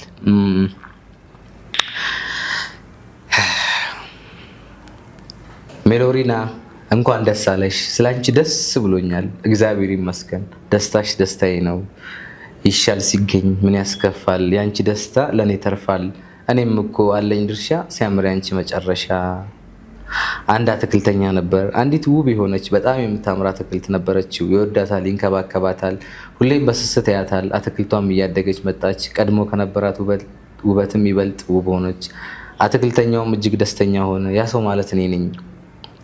አንቺ ከኔ የተሻለ ወንድ ይገባሻል። ከኔ የተሻለ የሚያፈቅርሽና የሚሳሳልሽ ወንድ ስላገኘሽ ደስ ብሎኛል። እኔ ለአንቺ የምገባ ሰውም አይደለሁም። ከኔ የተሻለ ወንድ ይገባሻል። አንቺ ንጹህ ሴት ነሽ። የተሻለ ነገር ሁሉ ይገባሻል። ስላፈቀርኩሽ እድለኛ ነኝ። እንኳንም አፈቀርኩሽ፣ አትርፌብሻለሁ፣ ከሚገባኝ በላይ አግኝቼብሻለሁ።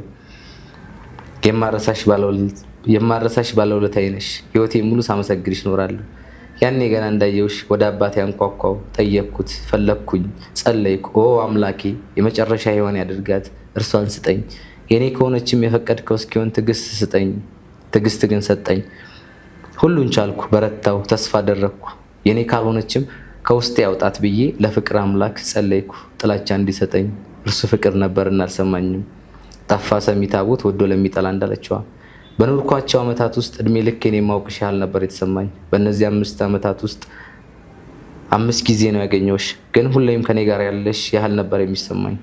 ለስጋዬ የራቅሽኝ፣ ለመንፈሴ ቅርብ አብረሽ ይኖረሻል። እናም እነዚህ 5 ዓመታት ለእኔ ግን ጥቂት ጊዜያት ነበሩ።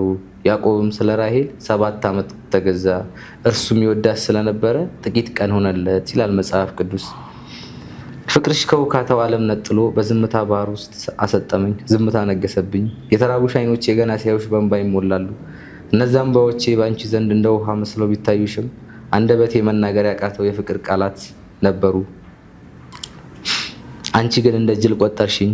በብዙ ትግል ከአንደበቴ የሚወጡ ቃላቶች በአንቺ ዘንድ ተራ ጩኸት ቢሆኑም ዝምታዬን ጥሰው የወጡ የነፍሴ ሲቃ ነበሩ። በፍቅርሽ ጎዳና ተጉዤ የሰጠሽኝ እውነት ከሰውነቴ ገዝፎ በብርቱ ፈተነኝ። በኖርኩት እውነት ልክ ያልኖርኩ እስኪመስለኝ ድረስ ለዘመናት የገነባሁት ማንነቴ የኖርኩለት እውነቴ በፍቅርሽ ተናደ። ቀድሞዬን አጣሁት። በፍቅር ጸበል አጠመቅሽኝ። እውነተኛ ፍቅር ምን እንደሆነ አስተማርሽኝ። የወደቀው ሰውነቴ በፍቅርሽ ከፍ አለ። የታወረው ልቤ በብርሃን ተሞላ። የጎደፈችው ነፍሴ ነጻች። እውቀት ያስተብያል፣ ፍቅር ግን ያነጻል። ፍቅር ምንም ምላሽ ሳይጠብቁ መውደድ እንደሆነ፣ ከሰው ልጅ አእምሮ መረዳት ችሎታ በላይ እንደሆነ፣ መቼም ሊፈታ የማይችል እንቆቅልሽ መሆኑን፣ በፍቅር ዘመን ውስጥ ዓመታት፣ ወራት፣ ቀናት አንድ እንደሆኑ፣ ከፍቅር የናቀች ነፍስ በረሃ ውስጥ እንደበቀለች ተክል እንደሆነች ብቻ ምን ልበልሽ። ነፍሴ ከፍቅርሽ ውሃ ምንጭ ጠጣች። መንፈሴም ሐሴት አደረገች። ዓይኖቼም ተገለጡ። ልቤም በብርሃን ተሞላ። ስለዘገየውና ስለ ሁሉም ነገር ይቅርታ። ከኔ የተሻለ ነገር ሁሉ ላንቺ ይገባሻል። እንኳን ደስ አለሽ። እኔም ስለ አንቺ ደስ ብሎኛል። እውነተኛ ፍቅርን በአንቺ አገኘሁ። የፍቅርን ዋጋ ተረዳው፣ አወቀው። እድለኛ ሴት ነሽ። መልካም ሁሉ እመኝልሻለሁ። ይህን የመሰለ ፍቅር ስለሰጠሽኝ አመሰግናለሁ። ይሄ መጨረሻ ቴክስቴ ነውና ሰው በቃ ይሄ ነው። መልካም ስሜት ነኝ ስቲል ለሷ ያለኝ። በጣም የሚገርመው በዚህ ቴክስት ውስጥ በጣም ብዙ ነገር ነው ያወራውና እኔ ልጅቷን አድነቀዋለሁ። ለምንድን ነው እንደዚህ አልኩ? ስጊም የላት ገብቷላ። ፍቅርን ሰጥታለች፣ ማፍቀርን አሳይታለች። ከዛም ደግሞ በጣም ትልቁ ነገር ለአባቴ ያለን ጥላቻ ቀይራለች። በጣም ፎከስ ማድረግ የምፈልገው ለአባተ ፍቅር እንዲኖር አድርጋለች እና አባተ አልፏል። ያረፈበት አጋጣሚ ደግሞ የሚያሳዝን እንደነበረ እንዴት ነበር አባቴ ያረፈው? ያው ታሞ ነበርና ያው እኔ ግቢ ምርቃት ላይ ነበርኩ። ሄጄ ካየሁት ከሳምንት ፈተና ላይ ነበርኩ። ወዲያውኑ መጣሁ። በቃ ከዛ ታሟል አሉኝ። ሄድኩኝ፣ ቀበርኩኝ። ሐሙስ ተቀበረ፣ ዓርብ መጣሁ፣ ቅዳሜ ተመረኩኝ። በቃ ሰው በእንደዚህ አይነት ሂደት ውስጥ ሆኖ ይቅርታ አላረኩለትም ነበርና በቃ ፍቅር ሲገባኝ የእሷ ፍቅር በቃ ብዙ ለውጥ ምክንያት ሆኖኛል። ለእግዚአብሔር አባቴን ይቅር ማለት ቻልኩኝ። ስለ አባቴን በጣም ነው የምወደው። አሁን ፎቶ ነው ያለው በነገራችን ላይ የምር በጣም ነው የምወደው አባቴን። አሁን እንደ አባቴ የምወደው ሰው የለም። በቃ ስለወለደኝ ብቻ በቃ አሁን በህይወት ቢኖር በነገራችን ላይ ይቅርታ አድርጌለት ይቅርታ ራሴው ጠይቀው ፍቅሩን እቀበል ነበር። ለምን? የአባትነት ፍቅር ያስፈልገኛል። ብዙዎቻችን ፍቅር ተርበናል፣ ፍቅር ያስፈልገናል። እና አሁን ለአባቴ መልካም ስሜት ነው ያለኝ እና ፍቅር ሲገባኝ ይቅርታ ማድረግ ጀመርኩ። አየህ ሰዎች በነገራችን ላይ ስታፈቅር ልብህ ንጹህ ነው የሚሆነው፣ ሰፊ ነው፣ ቻይ ትሆናለህ፣ ይቅር ባይ ያደርጋል። መጽሐፍ ቅዱስን ፍቅር ይቅር ይላል እና አባቴን ይቅርታ ማድረግ ችያለሁ። ሌሎች ብዙ ሰዎች የበድሉኝንም ይቅርታ ማድረግ ችያለሁ። ከዛም ውጭ እግዚአብሔርንም እንዳውቀው ሆኛለሁ። እግዚአብሔርን አግኝቼዋለሁ። እኛ ልጆች የአባትነት ፍቅር ያስፈልገናል። በተለይ አሁን አባቶች አሉ፣ ብዙ አባቶች፣ አብዛኛው የኢትዮጵያ ልጆች ወጣቶች ማለት ነው ከአባታቸው ጋር ጥሩ ግንኙነት የላቸው።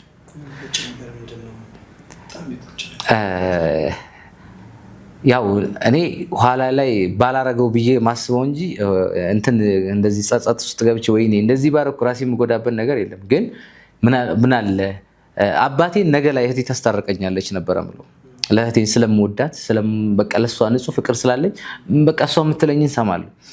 እሷ ታስታርቀናለች እያልኩኝ ነገ አረገው ነበር። ህይወት ዛሬ ናት። ገባ? ነገ ምን እንደሚገጥመን አናውቀውም። ነገ ብዙዎቻችን ይሸውደናል፣ ያታልለናል። ገባ? ነገ እኖራለሁ ትላለህ።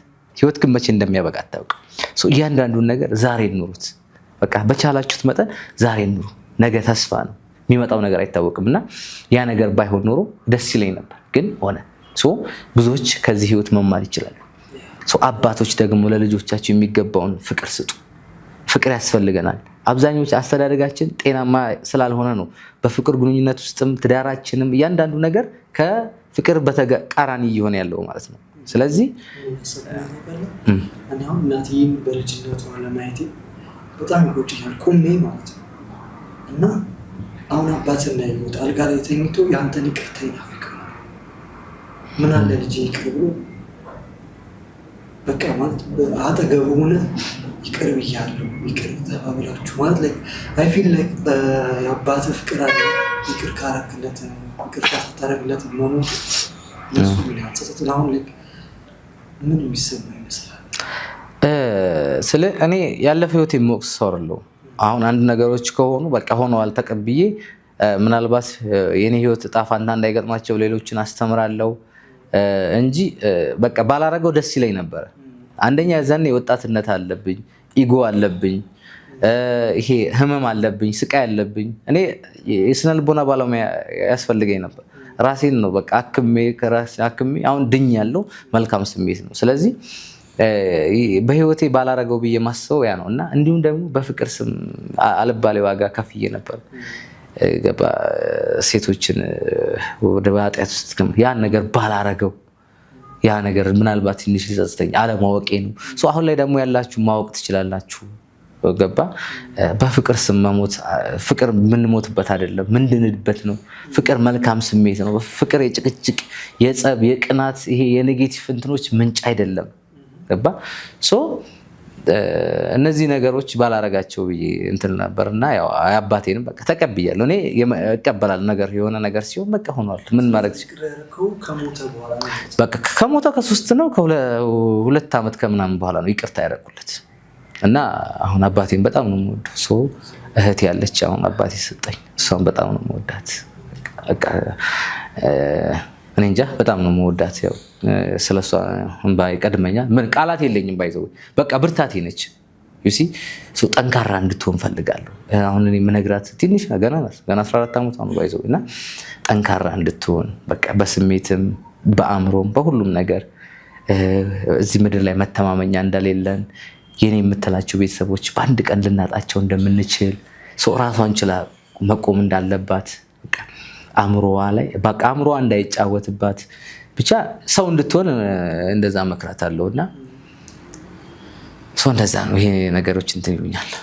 እኔ ምን እንደተናገርኩት ለነገሮች ሁሉ ጊዜ አይረፍድም። ብዙ ጊዜ እኔ ያንተ አባት ምሳሌ ነኝ ያውቃል። ያው በዛ ህይወት ልጆቼን በመጥፋት ህይወት ውስጥ ነው አባት አይረዳም ነው ገንዘብ አለው ግን ፋይናሊ ትቶት ሄደ። እኔም እኮ ነገ እንደዚህ ነው መሆኑ ምናምን እያልኩ አስብ ነበር እና አሁን በእግዚአብሔር ፍቅር አባቶች ልጅ ያላችሁ አይተናችሁ ሰዎች ወደ ልጃችሁ ቤት መግባት፣ ልጃችሁን ማሳደግ፣ ልጃችሁን መንከባከብ ሁሉ ከንቱ ነው። ሁሉም ያልፋል። የማያልፍ ይመስላል እንጂ ያልፋል። ለልጆቻችን ኖረን መሞትን የመሰለ ነገር የለም። ከዛም ደግሞ ልጆቻችን ወደፊት የሚኖር አባትነታችንን እየጠሩ በፍቅር ሲኖሩ የሚሰማው ስሜት አለ። ሞተን ራሱ ስማችን ከፍ ብሎ ይኖራል እና ልጆቻችን ክብራችንን፣ መመኪያችን፣ መጠሪያችን ናቸው እና በእንደዚህ አይነት ውስጥ ካላችሁ አይረፈድባችሁ፣ ለልጆቻችሁ ቅረቡ። አሸናፊ አባቱን የጠላው ከመሬት ተነስቶ አይደለም፣ ስላላገዘው፣ እናቱን ስለበደላት፣ ድክ እያለ ሲሄድ እጁን ይዞ ስላልዞረ፣ ትምህርት ቤት አብሮ ስላልሄደ አባቱ ላይ ጥላቻ ፈጠረበት። አባቱም አረፈ። ዓለም ከንቱ ነች። ህይወት እንደዚህ ነው። እኛም ነገ ሀጆች ነን እና ለልጆቻችን ሰው መሆንን ለልጆቻችን መንገድ መጥረግን ብናሳያቸው ብዬ አስባለሁ እና አሺ በጣም የሚገርም ታሪክ ነው የነገርከን። እግዚአብሔር አክብራት የሚለውና ለአባትህ እንኳ ይቅር እንድትል በፍቅር አስተምራለች። እና እስኪ በመጨረሻ እንደው መናገር አለብኝ ብለህ የምታስበው መልዕክት ካለ? እሺ መጨረሻ ላይ የምላቸው እውነተኛ ፍቅር ኑሩት፣ ንጹህ ፍቅር ኑሩት። ፍቅር መልካም ስሜት ነው። ፍቅር የምታድጉበት ነው፣ የምትለመለሙበት ነው፣ የምታፈሩበት ነው፣ የህይወት ፍሬ። በፍቅር ስም በኃጢአት አትውደቁ። ፍቅር የዝሙት ምንጭ አይደለም። የምታፈቅሩትን ሰው ለሰማይ ነፍስ የምታበቁበት ነው። ስጋውን ብቻ ተጠቅማችሁ ነፍሱ የምትጥሉት ሳይሆን ለነፍሱ ጭምር የምትደክሙበት ነው። እና መልካም ፍቅር ይኑረን። እንደ ሀገርም ያው ብዙ ጊዜ ሞር ጾታዊ ፍቅር ፓወርፉል ነው ባይዘው እና እኔ እዛ ላይ ብዙ ጊዜ እዛ ላይ እሰራለሁ። ቲክቶክ ላይም ያንን ነው የምሰራው። እና እውነተኛ ፍቅር ግንኙነት ይኑራችሁ። ጤናማ የሆነ ፍቅር ግንኙነት ይኑራችሁ። መርምሩት። እውነተኛ ፍቅር እንዴት ነው? ባህሪውን ወቁት። አንድ ነገር ባህሪውን ማወቅ ያስፈልጋል። ካላወቅበት ገደል ሊከት ይችላል። ለዛ ነው እኮ በፍቅር ያበዱ የራሳቸውን ያጠፉ በፍቅር ስም ብዙ ነገር የሚያደርጉ። እና ፍቅር የምትጠቀምበት ነገር አይደለም፣ ተጠቅም የምጥለው ነገር አይደለም። ገባ? ይሄ የምትደክምለት ነው። ያ ነገር የምትጠብቀው ነው። እና ልባችን ፍቅር ይኖር። ልብ ፍቅር ካለ በነገራችን ላይ እግዚአብሔርን ትእዛዝ ትጠብቃለህ። ለምን መሰለህ? እኔ አሁን ፈጣሪን እንደምጠላው ከጊዜ በኋላ ገባኝ። ለምን? በወደው ባፈቅረው ኖሮ የፈጣሪን ትእዛዝ እጠብቅ ነበረ። ገባ? ለምን? አፍቅሬ ስለማውቅ ያችን ሴት እንዳላጣት ብዙ ነገር ሆኛለሁ። እና እግዚአብሔርን ከወደድከው ትእዛዙን ትሰማለህ። ባይዘው ትእዛዙን ማንሰማው ኃጢአት የምንሰራው ስለምንጠላው ነው። ፍቅር ካለ ይሄ እንዴ ነው? በልብ ፍቅር ካለ ለእግዚአብሔር በሰጠው ቦታ ልክ ታከብረዋለህ። እግዚአብሔርን ደግሞ የምታከብረው ትእዛዙን ባለመጣስ ነው። አሁን አንተ የምታፈቅርን ሴት ትእዛዟን ታከብራታለህ። ለምን? ስለምትወዳት ስለምታፈቅራት፣ የሚገባትን ክብር ስለምትሰጣት ትእዛዛትን አትጥስም። እና እግዚአብሔርን እንውደደው። እውነት ሁላችንም ለእግዚአብሔር ፍቅር አለን ወይ የሚለው ላይ ቆም ብለን እንድናይ እፈልጋለሁ። እና ጤናማ የሆነ የፍቅር ግንኙነት ይኑራችሁ። ፍቅር በኃጢአት መውደቂያ የዝሙት ምንጭ አይደለም።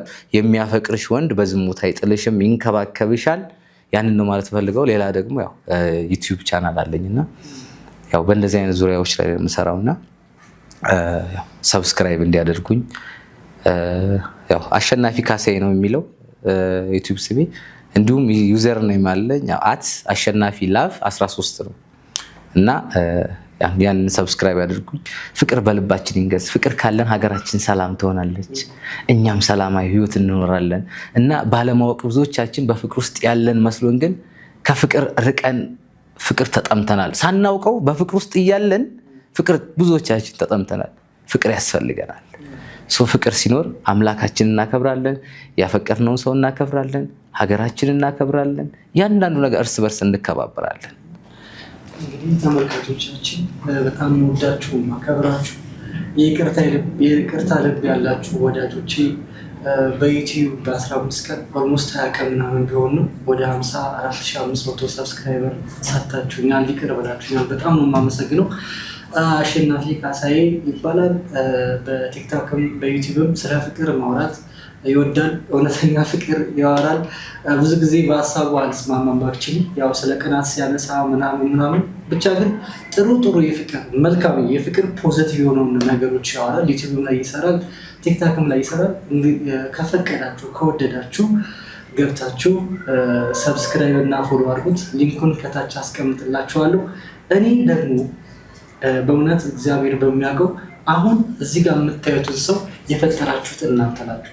ስለ ሁሉም ነገር ስለሰጣችሁኝ ነገር ሁሉ የምታምኑት አምላክ የምትወዱት ፈጣሪ እጥፍ ድርብ አድርጎ ይስጣችሁ። አሁንም ሰብስክራይብ ማድረግ፣ ሼር፣ ኮሜንት ማድረጋችሁን አታቁሙ። የዛሬው ፕሮግራማችን ይህንን ይመስል ነበረ። በስተመጨረሻ መናገር የምፈልገው ነገር እንግዲህ አሼን ያመጣሁት ከአባት ጋር በተገናኘ ታሪክ ስለሆነ እኔ አባት ሆኜ አሁን ለልጄ ፍቅርን እየሰጠው ነው፣ እያገዝኩት ነው። ደስ ይለኛል በጣም። ምክንያቱም ለዛ ነው የወጣሁት። የአሼን ታሪክም ስለማውቅ አንዱ ምሳሌ ስለሆነ ነው። አሼና አባት በነበራቸው ግንኙነት የነበረውን ህይወት አቅ ስለነበረ እኔ ሳይረፍድብኝ ምሳሌ ስለሆነ ነው የምነግራችሁ። በቃ እኔ አረፈደብኝ፣ አጥፍቻለሁ፣ በድያለሁ፣ እርቃታለሁ። ለልጄ አልነበርኩም 4 ዓመት ሲሆን መጥቻለሁ። አሁንም አልረፈደም። ከልጄ ጋር ያለኝን ፍቅር ብታዩ ሲያገኘ እንዴት ደስ እንደሚለው እና መኖር ጀምሬያለሁ። መኖር የጀመርኩት በእናንተ ፍቅር ነው። እናንተ ይቅር ስላላችሁኝ እና ደግሞ ዲቦራም ልጄን ስለፈቀደችልኝ እና በዚህ አጋጣሚ ሁላችሁንም በጣም አመሰግናለሁ። ዩሃ ሚዲያ ለሰጠኝ ሰላም አመሰግናለሁ። አሁንም ቢሆን የጀመርከውን ጨርስልኝ ትደውላለች ብለሃል። እኔ በጣም ደስ ይለኛል። መጥቶ መልሱን ባገኝና ሰላም በሆን በጣም ደስ ይለኛል። ደስተኛ ነኝ። ግን ሌላም ሀሳብ ስላለኝ ማለት ነው ደውለን ቢሆን እኔ እንጂ የምንወቀረሽ ና አንበልልኝ። በጣም አመሰግናለሁ። ህይወቴ መቃናት ላይ ነው። ለዚህ ሁሉ ደግሞ ምክንያት የሆኑ የዩሃ ሚዲያ፣ የኢትዮጵያ ህዝብ እና ኑቲ ዳሎል ኢንተርቴንመንት ስቱዲዮውን እንግዳዎች እንዳቀርብለት በመፍቀድ ስለተባበርከኝ ስለሰጠኝ እድል እግዚአብሔር አምላክ በልጅህ ይባርክህ። ደስ ይበልህ። ሁል ጊዜ አንተ መልካም ሰው ነህ። በጣም እናመሰግናለን። ሌላ ጊዜ በሌላ ፕሮግራም ራስችም የደራርቱን ሳላመሰግናቸው በእውነት ለደራርቱ በሰራሁት ቪዲዮ ላይ ከአሜሪካ፣ ከስዊዘርላንድ፣ ከኢንግላንድ፣ ከዱባይ ደውላችሁ አይዞሽ ብላችኋል። በእውነት እግዚአብሔር ምስክሬ ነው። በእኔ ባለፈ ቆሻሻ ማንነት የሚወቅሱኝ ሰዎች እያሉ እናንተ ግን አምናችሁብኝ ደራርቱን ስላገዛችሁልኝ በጣም አመሰግናችኋለሁ። እግዚአብሔር ድርብ ደስታ ይስጣችሁ። አሁንም ለደራርቱ አንድ የ100,000 ብር ቻሌንጅ ተሰጥቷታል እና ከታች አስቀምጥላችኋለሁ። አንድ አካውንት አለ፣ ቤቲ ኢንተርናሽናል ሜካፕ ስኩል የሚባል አካውንት፣ የቲክታክ አካውንት አለ። በእናታችሁ በአላህ በፈጣሪ ነው የምለምናችሁ ፎሎ አድርጉላት። ለእሷ 100,000 ብር ሰጣታለሁ ተጋግዘን እንደግፋት ስላለች ቻሌንጅ ስለተሰጣት ቲክታክ ላይ እየገባችሁ ሄዳችሁ ፎሎ አድርጉላት። መተባበራችሁን ቀጥሉ። እግዚአብሔር ያክብራችሁ፣ አላህ ይስጣችሁ። የምታምኑት የምትወዱት ፈጣሪ ድርብ ደስታ ይስጣችሁ። ለእኔ ደስታ እንደሆናችሁኝ እኔ ንቅት ብያለሁ። በእውነት በጣም ደስተኛ ነኝ እና በጣም ነው የምናመሰግናችሁ። ሰብስክራይብ ማድረግ፣ ላይክ፣ ሼር ማድረግ ይቀጥል። ሌላ ጊዜ በሌላ ፕሮግራም ከአዲስ እንግዳ ጋር እስከምንገናኝ ድረስ ሰላም ሁኑልኝ። ሰላም ብዝት ይበልላችሁ። አገራችን ኢትዮጵያን ደግሞ ሰላም ያርግልን። ሰላም፣ ፍቅር በልባችን ይንገስ።